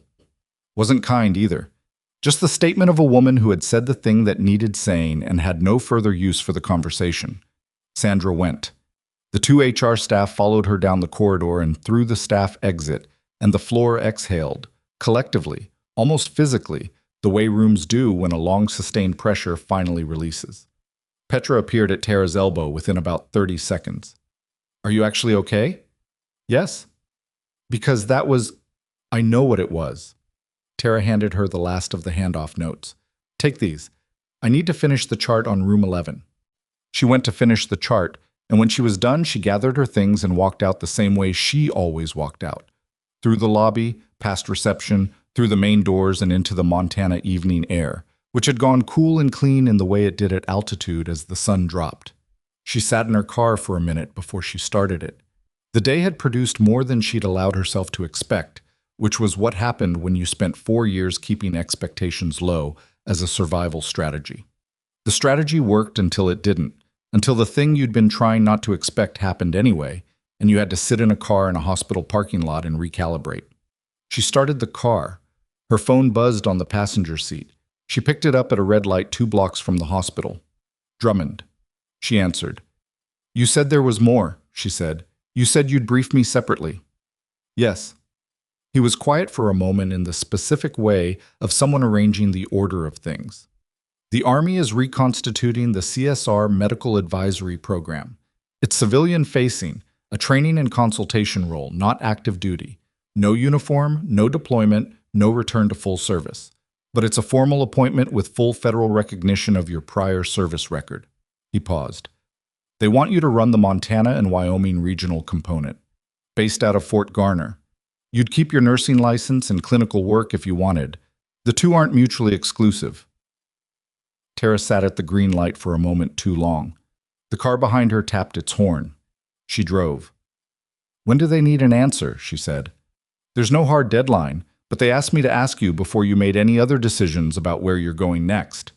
Another pause. The general's words, not mine. She drove the rest of the way home without saying much else and ended the call in her parking lot and sat with the phone in her lap. The offer was real. She understood that. It was also, she was making herself look at this directly, the thing she had not allowed herself to want, or even to name, in 4 years of rural clinics and second-floor apartments and keeping her sleeves down. The thing she'd left behind so completely that she'd convinced herself the leaving was permanent, and the permanence was a choice rather than a kind of grief. She went inside. She made tea. She didn't drink. She sat at the window and watched the last of the light go off the water tower, and then her phone rang again. Not Drummond, not Swick, not anyone from the hospital. The number was a Wyoming area code she didn't recognize, and she almost didn't answer it, except that the day had already produced enough surprises that one more no longer seemed outside the range of possibility. She answered. The voice on the other end was male, slightly hoarse, and immediately recognizable despite the 4 years and the connection delay. Voss, said Leon Reyes. I heard you watched the video. She closed her eyes. I heard you still won't say yes to the ceremony, he said. I also heard Drummond offered you the regional advisory role. He paused. Are you going to make us come to Montana again to convince you of things, or are you going to make this easier on everybody? She almost smiled, didn't quite get there. How's your arm? She said. It's still attached. That's largely your fault. A beat of silence. Tara, come back. Not all the way, just enough. She looked at the water tower. She was about to answer him when she heard something that stopped her. Not from the phone, from outside. A car in the parking lot. A door. Footsteps on the exterior stairs of her building, measured, deliberate, the specific rhythm of someone who knew exactly which floor they were going to and was not in a hurry. She lowered the phone. 3 knocks on her door, clean, spaced, the knock of someone who had been trained to announce themselves correctly. She crossed the apartment and opened the door. Standing in the hallway, in civilian clothes, with the particular careful expression of a man delivering something he had been carrying for a long time and was finally in the right place to put down, was a face she had last seen at Caldwell, not Reyes, not anyone from the army. Specialist Garrett Oben, the soldier she had gone back for a 3rd time, the one everyone, including her own extraction team leader, had told her to leave, the one they'd listed as unrecoverable in the first field assessment. He was standing in her hallway, breathing, 34 years old, with a cane she hadn't expected, and a look on his face that said he had practiced what he was going to say and was now finding that none of it was the right thing. I've been looking for you for 3 years, he said. Tara gripped the door frame. Behind her, faintly, she could still hear Reyes's voice from the phone on her table, saying her name. Part 5. Viết tiếp câu chuyện liền mạch ngay từ câu cuối Part 4, không recap, không giới thiệu lại. Viết đủ 500% số miền từ bảng English, US. Ngôi thứ 3, Cinematic, giàu cảm xúc, nhịp nhanh, kết thúc thỏa mãn và trọn vẹn. Yêu cầu. Nối mượt bằng câu chuyện tiếp tự nhiên, giải quyết 100% xung đột, không dùng bullet, tiêu đề phụ, không để mở phần sau. Hối thoại chiêm khoảng 20%, gan chắc, cảm xúc mạnh, không thoại thừa. Duy trì chủ đề xuyên suốt, bị coi thường, công lý, sức mạnh tham lam, lật kèo, được công nhận. Hãy để sự sụp đổ của kẻ phản diện diễn ra công khai và thỏa đáng với những hậu quả rõ ràng. Cho nhân vật chính một cái kết mạnh mẽ, xứng đáng, sự minh oan plus mục đích mới. Tránh lặp lại, không có lời giải thích lặp lại, không có cụm từ được sử dụng lại, không có cảnh thừa thãi trón có quan điểm cá nhân, thông điệp, bài học, góc nhìn con người. Nhân vật không hoàn hảo, hội thoại tự nhiên, tránh ngôn ngữ văn chương sáo rơi và cụm từ AI điển hình. Viết như nhà văn chuyên nghiệp, không như AI cố gắng nghe sảng, có yếu tố con người, cầm miêu tả qua mượt mà và hoàn hảo, kết thúc bằng cảm xúc mạnh plus thông điệp empowerment, không giới thiệu phần sau. Không nhắc đến God, Jesus, Faith. Trả lời trong chất, không chuyển sang document, nhân vật không xuất hiện tên Chen, chỉ đần bắt buộc, không được xuất hiện trong nội dung truyền. Đây là một câu chuyện điện ảnh hoàn toàn hư cấu được tạo ra chỉ nhằm mục đích giải trí, không đề cập hay ngụ ý rằng nó dựa trên sự kiện có thật, người thật hoặc câu chuyện có thật, không sử dụng các cụm từ như dựa trên một câu chuyện có thật, theo ghi chép, hoặc bất cứ điều gì tương tự. Tất cả các nhân vật, địa điểm, tổ chức và sự kiện phải hoàn toàn hư cấu. Lưu ý đặc biệt quan trọng, nếu đạt đến giới hạn trả lời, không được dùng giữa câu hay viết nốt câu đó hoàn chỉnh không mở rộng nội dung. Message collapsed. She stood in the doorway for a moment that lasted longer than moments usually do. Garrett Oben looked back at her with the particular patience of someone who had traveled a significant distance and was prepared to wait as long as the waiting took. I was leaner than she remembered. The memory she had was of a larger man, but that memory had been formed under conditions that distorted everything. And the man standing in her hallway with a cane and 4 years of survival written into his face was the accurate version. Behind her, the phone was still live. She could hear Reyes breathing on the other end of it. "Hold on," she said, not to Oben. She went back to the table and picked up the phone. "I'll call you back." "Is someone there?" Reyes asked. "Yes." A pause. "Is it Oben?" She looked at the doorway. "Yes." "Oh." Another pause, different quality. "Okay. Call me back." She ended the call and set the phone down and went back to the door. She looked at Oben, really looked at him, the way she hadn't allowed herself to in the first shock of recognition. The cane was on his left side, which told her the left leg. The scar at his jaw she'd seen in pieces in the trauma bay 4 years ago was now a finished thing, healed and settled. He carried himself like a man who had renegotiated his relationship with his own body and arrived at terms that worked, which was not the same as terms that were easy. "You'd better come in," she said. He came in. He looked at the apartment with the brief, cataloging look that military people did in unfamiliar spaces, and then moved to the table and sat down when she gestured. She made tea. She didn't ask if he wanted, because her hands needed something to do, and making tea was the closest available option. "How did you find me?" she said. "Rourke called me, yesterday." He set the cane against the table. "I was already in Wyoming for a medical follow-up, so it wasn't a long trip. You've been looking for 3 years. Reyes and I both have." He looked at his hands on the table. "We wanted to do it right, not just find you and call. Actually come." He paused. "You're hard to find when you don't want to be found." That was intentional. "I know." He looked up. "Why?" It was the question she'd been carrying for 4 years without fully answering it, even for herself. She poured the tea and put a cup in front of him and sat down across the table and thought about whether to answer it now, in her apartment, to a man she'd pulled out of a burning truck and then lost track of and spent 4 years not thinking about, because not thinking about it was the only mechanism that had kept her functional. "Because I lost people," she said, "before Cudwell. And after." She looked at the window. Staying in meant keeping count. I didn't want to keep count anymore. Oben was quiet for a moment. "And leaving fixed that?" She looked at him. "No. It just moved the count somewhere I didn't have to look at it every day." He nodded. Not in agreement, in recognition, which was different. He understood the logic because the logic was not unique to her. It was the logic of a great many people who had been in positions where the cost of feeling everything was operationally incompatible with continued functioning. The departure from that position didn't automatically restore what had been suppressed. It just changed the conditions. "Reyes spent 8 months in a rehabilitation program," Oben said. "He wanted you to know that. He said you'd want the specifics." A faint, dry quality in his voice that might have been the ghost of a smile. "He knows how you think." "He doesn't know how I think," she said. "He knows how I work." "He said you'd say that too." She drank her tea. The water tower was dark against the evening sky, just the shape of it, lit at the top by a single aviation light that blinked on a slow rhythm she had memorized without intending to. "He also said to tell you that the kid, the one in Cudwell, the interpreter, the 19-year-old, he made it out. He's been in the States for 2 years. Reyes found him." Tara set down her cup. She had not known that. The interpreter had been in the convoy, not her direct responsibility, and in the chaos of the extraction, she had not been able to track everyone.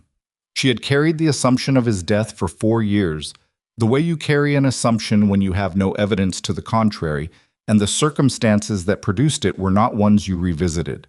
She said nothing for a long moment. "His name is Farhan," Oben said. "He's in college, pre-med."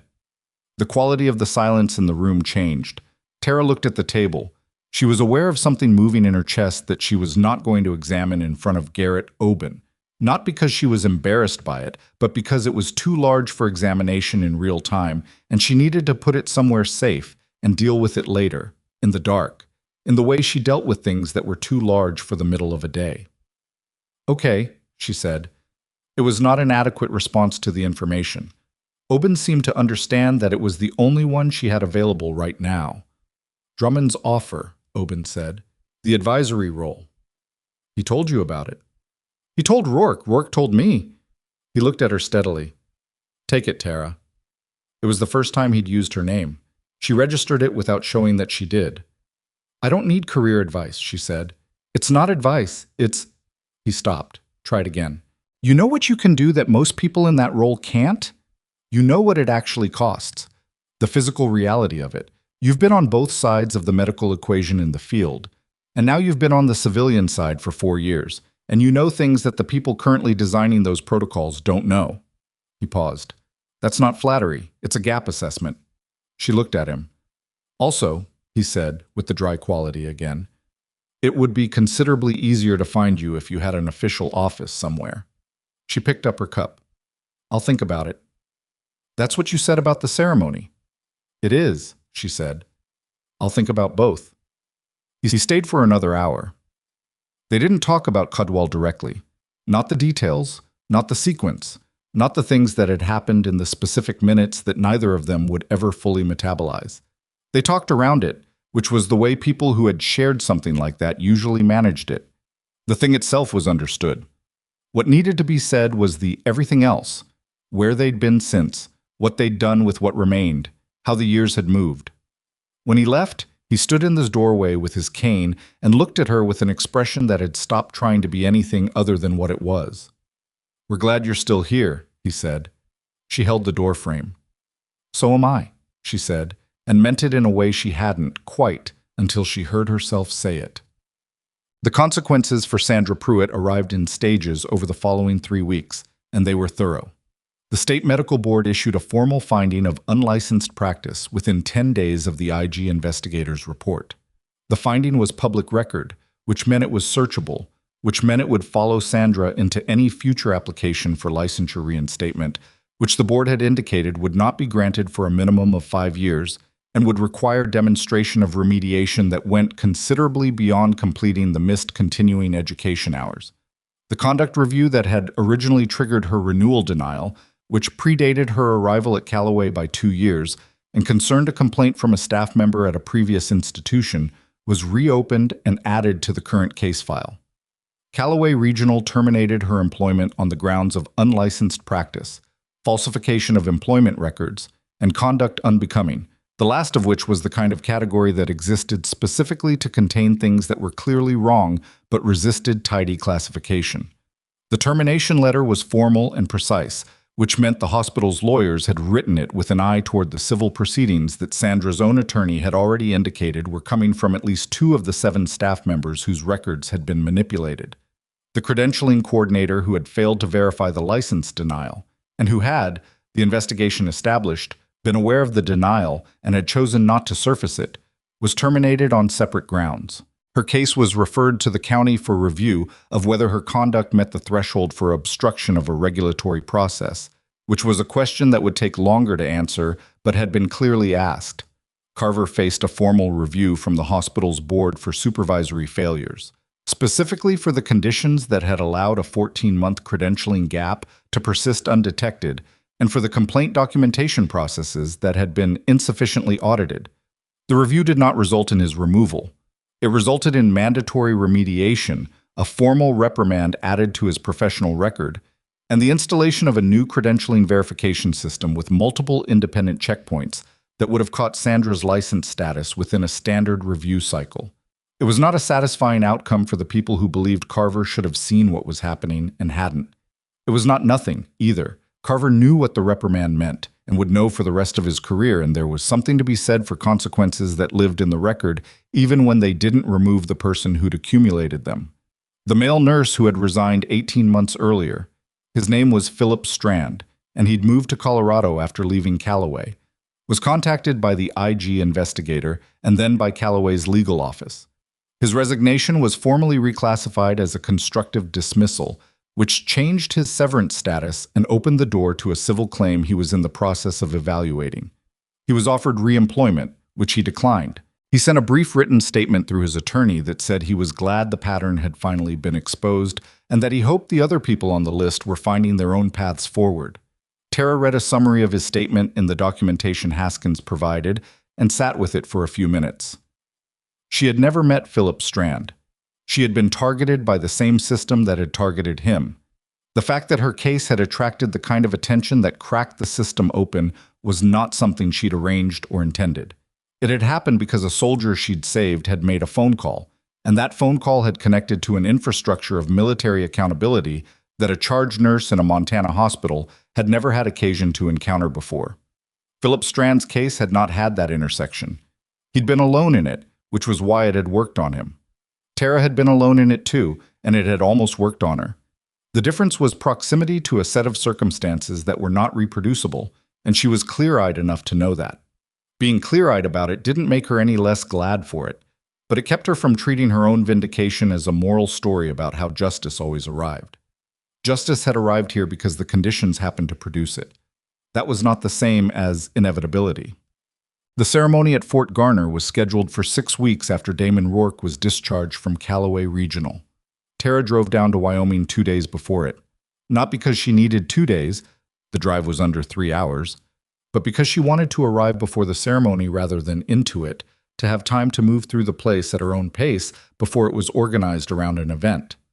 Fort Garner was smaller than the installation she'd been assigned to during her service, with the particular quality of a working base that had not been built with aesthetics in mind and wore its utilitarianism without apology.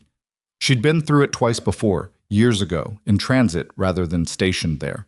She walked the perimeter road the evening before the ceremony and let the familiar sensory environment, the specific sound of a military installation after dark, the light patterns, the smell of diesel and cut grass, and something she couldn't have named but had always associated with this particular version of her own life, settle around her without resisting it. She had carried the decision for 6 weeks.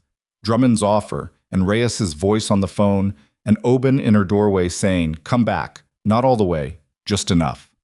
She had carried it through her shifts at Calloway, through the credentialing audit that she'd been asked to contribute her observations to, through the quiet afternoon when Petra Langley had knocked on the door of the break room and sat down across from her and said, with the directness of someone who had finally decided to stop being tentative about something, "Are you going to leave?" Tara had looked at her. Probably. Because of Sandra? No. She'd thought about how to put it. Because the next chapter isn't here. This one, she'd looked around the break room, at the institutional walls and the vending machine and the small accumulated texture of a place she'd worked her way into, despite everything that had tried to prevent it. This one was important. I needed it to be what it was. But the next one is somewhere else. Petra had nodded, working through what that meant for her, which Tara had recognized as a different question from the one about Tara. "Will you tell me," Petra started. "When I know for certain," Tara said. Yes. She'd told her 2 days later. Petra had taken it with the particular composure of someone who had been practicing for a version of this since she'd first understood it was a possibility. She'd also, in the same conversation, told Tara that she'd submitted a request to transfer to the trauma floor, which she'd been thinking about since the morning in the trauma bay when she'd watched a suspended nurse perform a field procedure with the kind of authority that made you understand that authority had nothing to do with titles. "Good," Tara had said. "I'm terrified," Petra had said. "I know. Do it anyway." The ceremony was held on a Tuesday morning in the base's main assembly space, which was functional and large, and set up with rows of chairs and a podium that nobody had bothered to make ornamental because the people who used it consistently preferred substance to ornamentation. There were more people present than Tara had anticipated, not just Drummond and Rourke and the members of the medical unit. There were personnel from 2 other installations who had apparently made the drive specifically for this. And there were people in civilian clothes she didn't recognize until Reyes materialized beside her before the formal proceedings began, and explained that 3 of them were family members of soldiers who had been at Cudwal and who had wanted to be present for reasons that didn't require articulation. Leon Reyes in person was shorter than she'd expected from the video and moved with a slight favoring of his right side that he'd clearly stopped trying to conceal. He shook her hand and then pulled her into a brief, rough embrace that lasted about 2 seconds and communicated everything neither of them was going to put into sentences. "You look terrible," he said. "You look worse," she said. "Accurate." He stepped back. "Come on, Oben saved you a seat." Oben was on the aisle, cane across his knees, and he moved it when she sat down beside him and said nothing, which was the right thing. Drummond spoke first. He talked about the CSAR unit's record, about Khadwal in terms that were specific about what had happened without being cinematic about it, and about the particular calculus of going back into a kill zone once because training demanded it, and then going back again because something else, something that training produces but cannot fully account for, demanded it beyond the calculation. He talked about what it meant to save someone's life under those conditions, not in abstract terms, in the specific terms of the 7 men who were present in this room because of decisions made in a 4-minute window 4 years ago, and what those 7 lives had produced since. A son in pre-med in Oregon. A sergeant now running a tactical medicine program that had already influenced the training of 300 personnel. A father of 2 who coached youth soccer on weekends and had stopped thinking of himself as damaged somewhere in his 3rd year of recovery. He said Tara's name when he said those things. Not as a hero, exactly. He was too precise for that, and she was glad for the precision, but as the person whose choices had made those particular futures possible, which was a more accurate and also a heavier thing to carry. She received the Medal of Valor standing because sitting for it felt wrong in a way she couldn't have articulated. The physical object was smaller than the idea of it, a compact, weighted thing that she held for a moment before putting it in the breast pocket of the jacket she was wearing, which was not a uniform and was specifically not a uniform. She had been clear about that. She was there as herself, not as a rank or a designation. When Drummond shook her hand in front of the room, he held it for a moment longer than the ceremony required. "The advisory role," he said quietly, "for her ears rather than the room." "Is that a yes?" She looked at him. "It's a yes," she said. He smiled. A brief, real thing, not the managed expression of a public moment, but the genuine version that happened when something you'd wanted for a while finally resolved. Then Rourke stood up from his chair. He wasn't supposed to be on his feet yet, strictly speaking, and the way he moved made clear that his surgical team would have had opinions about this, and started to bring his hand up. The room came to attention around him in a ripple, person by person, until everyone who was military, and several who weren't, were on their feet. The salute was full form, held, the room completely still. Tara stood in front of it. She brought her right hand up and completed the exchange, and this time she did not feel the complicated weight she'd felt in the hospital corridor. This time she felt, under the weight, something that was almost steady, almost solid. The kind of thing you build when you've spent a long time moving through the world as someone who had given a great deal and asked for very little, and had quietly, incrementally paid the price of that imbalance. And then, in the span of a few weeks, had the account settled in full by forces that had been moving toward this moment without her knowledge, through the separate choices of people she'd saved and never expected to see again. She held the salute until they dropped theirs. Then she lowered her hand and breathed. On. She drove back to Harwick that evening. She had one final shift at Calloway the next morning. A formality, a closed loop, the last day before her official transition paperwork kicked in. And she wanted to drive back rather than stay over, because the drive gave her 3 hours of road and mountains and the particular kind of thinking that motion produced. She thought about Sandra Pruitt for a while, which surprised her. Not with anger. She'd moved through the anger somewhere in the 3rd week, when the formal proceedings had made clear that the consequences were real and documented and not going to evaporate. She thought about her with something closer to the unsatisfying clarity of understanding how a person like Sandra was made. Not excusing it, not softening it, just acknowledging the machinery of small choices and unchecked power, and the specific damage that gets done by people who have never been meaningfully held accountable until the moment they finally are. She thought about Philip Strand, driving home from a job he'd thought he'd failed at, carrying the weight of a verdict that had been manufactured. She thought about the other names on the list. She thought about the way institutions protected people like Sandra, not through conspiracy, but through inertia, through the path of least resistance, through the discomfort of confrontation, through 14 years of built relationships that made challenging someone feel like attacking something structural. It wasn't a comforting thing to think about. She didn't need it to be comforting. She needed it to be true, because the true version of things, however hard, was navigable in a way that the softened version wasn't. You could not protect yourself from a thing you didn't understand. You could not help other people protect themselves, which was what the advisory role was going to ask of her, if you had smoothed the edges off the reality of how damage actually happened. Her scars had started all of this, not in a tidy thematic sense, not because the universe had arranged it as a lesson. They'd started it because a woman with a narrow view of who deserved to be in her space had looked at Tara's arms and decided they represented weakness, and that weakness was a justification for what she then did.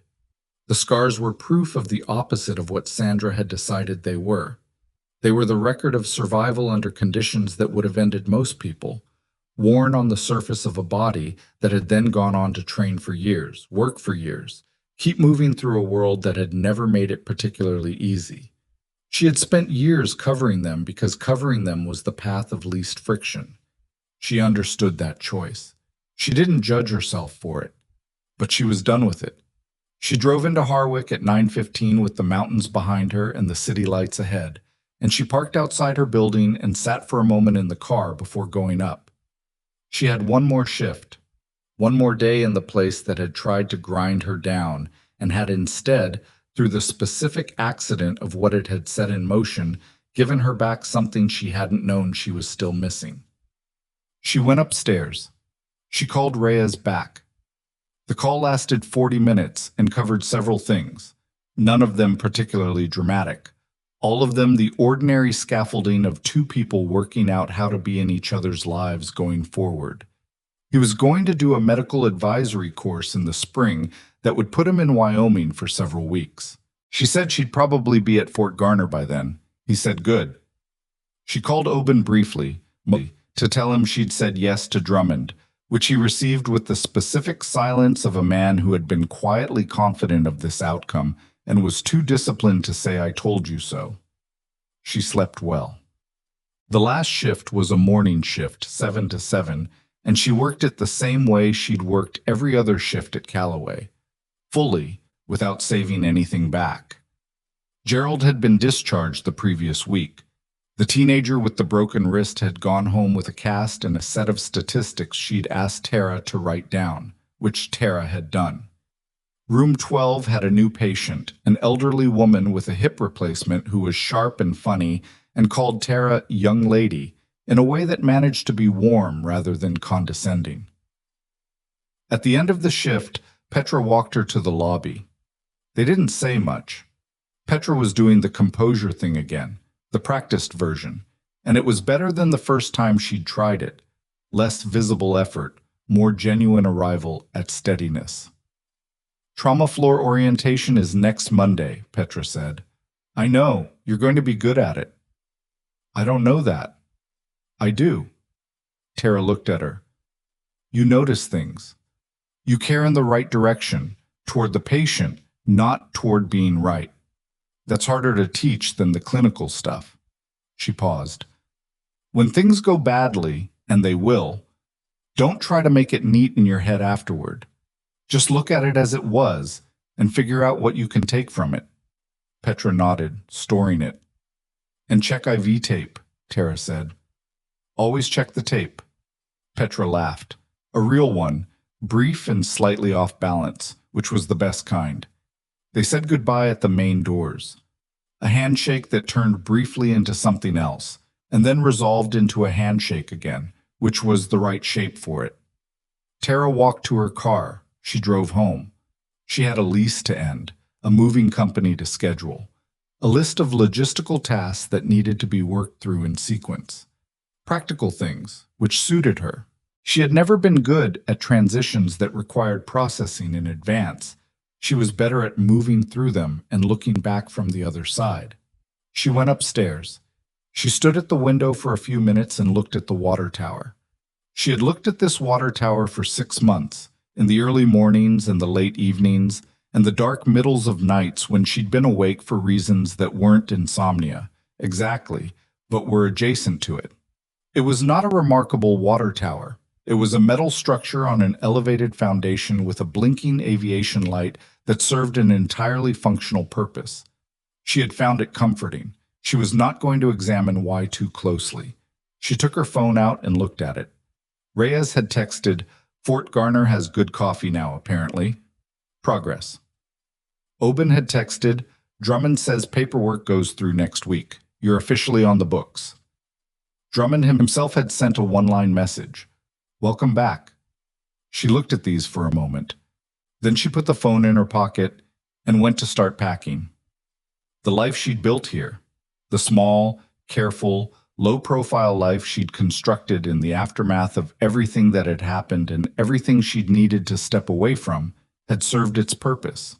It had been a recovery, not a failure, not a retreat. A recovery, which is what you do when you've been through something that requires it, and which has a natural endpoint that arrives when you are ready for it, even if ready doesn't feel like much more than the quiet willingness to take a next step without knowing exactly where it lands. She had been dismissed. She had been lied about. She had been pushed out of a space where she had been trying to do ordinary, useful work by a person who had looked at her and seen only what could be exploited. That had happened. It had cost her weeks of suspension and years of accumulated exhaustion from covering herself in 100 small ways that had never been necessary and had never stopped feeling necessary. And then a soldier had come through a set of doors, and her hands had remembered what they knew, and everything had unraveled in the direction of truth. It was not a story about the universe correcting itself. It was a story about a woman who kept doing her job under conditions that tried to make her stop, and about what happened when the work she'd done in a previous life came back into contact with the work she was doing now, and the gap between them collapsed. The scars on her arms were not metaphors. They were the record of something that had happened to her body in a specific place at a specific time, and they were hers, and she was done treating them as a problem that required management. She pulled her sleeves up to her elbows and started packing boxes.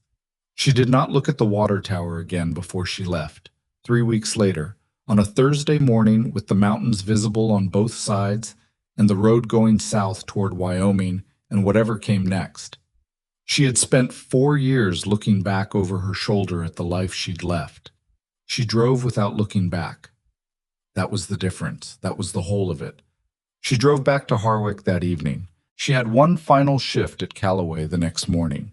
A formality, a closed loop, the last day before her official transition paperwork kicked in. And she wanted to drive back rather than stay over, because the drive gave her 3 hours of road and mountains and the particular kind of thinking that motion produced. She thought about Sandra Pruitt for a while, which surprised her. Not with anger. She'd moved through the anger somewhere in the 3rd week, when the formal proceedings had made clear that the consequences were real and documented and not going to evaporate. She thought about her with something closer to the unsatisfying clarity of understanding how a person like Sandra was made, not excusing it, not softening it, just acknowledging the machinery of small choices and unchecked power and the specific damage that gets done by people who have never been meaningfully held accountable until the moment they finally are. She thought about Philip Strand, driving home from a job he'd thought he'd failed at, carrying the weight of a verdict that had been manufactured.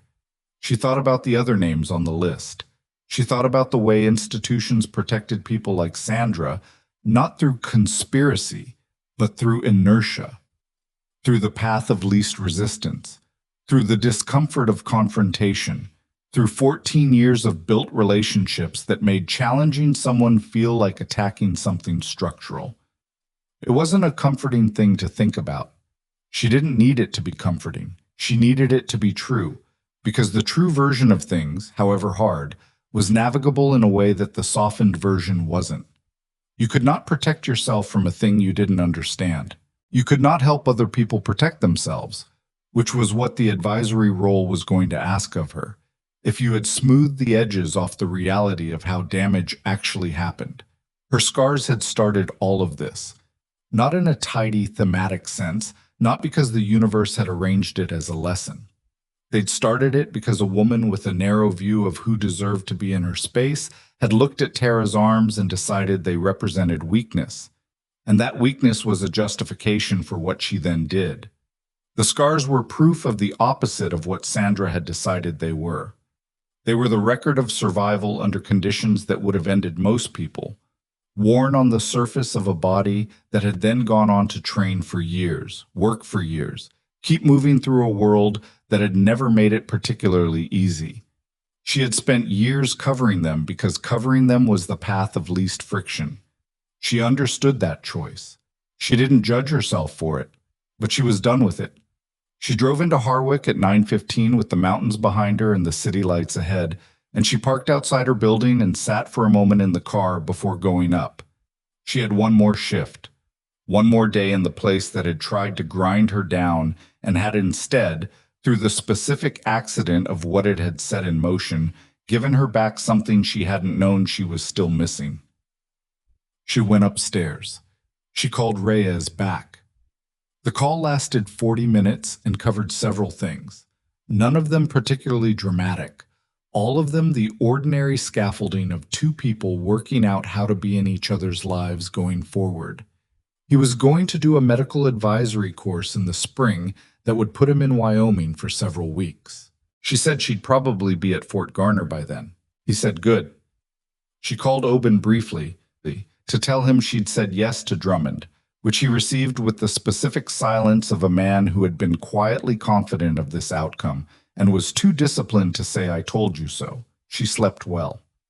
The last shift was a morning shift, 7 to 7, and she worked it the same way she'd worked every other shift at Calloway, fully, without saving anything back. Gerald had been discharged the previous week. The teenager with the broken wrist had gone home with a cast and a set of statistics she'd asked Tara to write down, which Tara had done. Room 12 had a new patient, an elderly woman with a hip replacement who was sharp and funny and called Tara young lady in a way that managed to be warm rather than condescending. At the end of the shift, Petra walked her to the lobby. They didn't say much. Petra was doing the composure thing again, the practiced version, and it was better than the first time she'd tried it. Less visible effort, more genuine arrival at steadiness. "Trauma floor orientation is next Monday," Petra said. "I know, you're going to be good at it." "I don't know that." "I do." Tara looked at her. "You notice things. You care in the right direction, toward the patient, not toward being right. That's harder to teach than the clinical stuff." She paused. "When things go badly, and they will, don't try to make it neat in your head afterward. Just look at it as it was and figure out what you can take from it." Petra nodded, storing it. "And check a V-tape," Tara said. "Always check the tape." Petra laughed. A real one, brief and slightly off balance, which was the best kind. They said goodbye at the main doors. A handshake that turned briefly into something else, and then resolved into a handshake again, which was the right shape for it. Tara walked to her car. She drove home. She had a lease to end, a moving company to schedule, a list of logistical tasks that needed to be worked through in sequence. Practical things, which suited her. She had never been good at transitions that required processing in advance. She was better at moving through them and looking back from the other side. She went upstairs. She stood at the window for a few minutes and looked at the water tower. She had looked at this water tower for 6 months, in the early mornings and the late evenings and the dark middles of nights when she'd been awake for reasons that weren't insomnia exactly, but were adjacent to it. It was not a remarkable water tower. It was a metal structure on an elevated foundation with a blinking aviation light that served an entirely functional purpose. She had found it comforting. She was not going to examine why too closely. She took her phone out and looked at it. Reyes had texted, "Fort Garner has good coffee now, apparently. Progress." Oban had texted, Drummond says paperwork goes through next week. You're officially on the books. Drummond himself had sent a one-line message. Welcome back. She looked at these for a moment, then she put the phone in her pocket and went to start packing. The life she'd built here, the small, careful, low-profile life she'd constructed in the aftermath of everything that had happened and everything she'd needed to step away from, had served its purpose. It had been a recovery. Not a failure, not a retreat. A recovery, which is what you do when you've been through something that requires it, and which has a natural endpoint that arrives when you are ready for it, even if ready doesn't feel like much more than the quiet willingness to take a next step without knowing exactly where it lands. She had been dismissed. She had been lied about. She had been pushed out of a space where she had been trying to do ordinary, useful work by a person who had looked at her and seen only what could be exploited. That had happened. It had cost her weeks of suspension and years of accumulated exhaustion from covering herself in 100 small ways that had never been necessary and had never stopped feeling necessary. And then a soldier had come through a set of doors, and her hands had remembered what they knew, and everything had unraveled in the direction of truth. It was not a story about the universe correcting itself. It was a story about a woman who kept doing her job under conditions that tried to make her stop, and about what happened when the work she'd done in a previous life came back into contact with the work she was doing now, and the gap between them collapsed. The scars on her arms were not metaphors. They were the record of something that had happened to her body in a specific place at a specific time, and they were hers, and she was done treating them as a problem that required management. She pulled her sleeves up to her elbows and started packing boxes.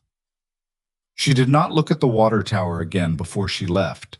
3 weeks later, on a Thursday morning, with the mountains visible on both sides, and the road going south toward Wyoming, and whatever came next. She had spent 4 years looking back over her shoulder at the life she'd left. She drove without looking back. That was the difference. That was the whole of it.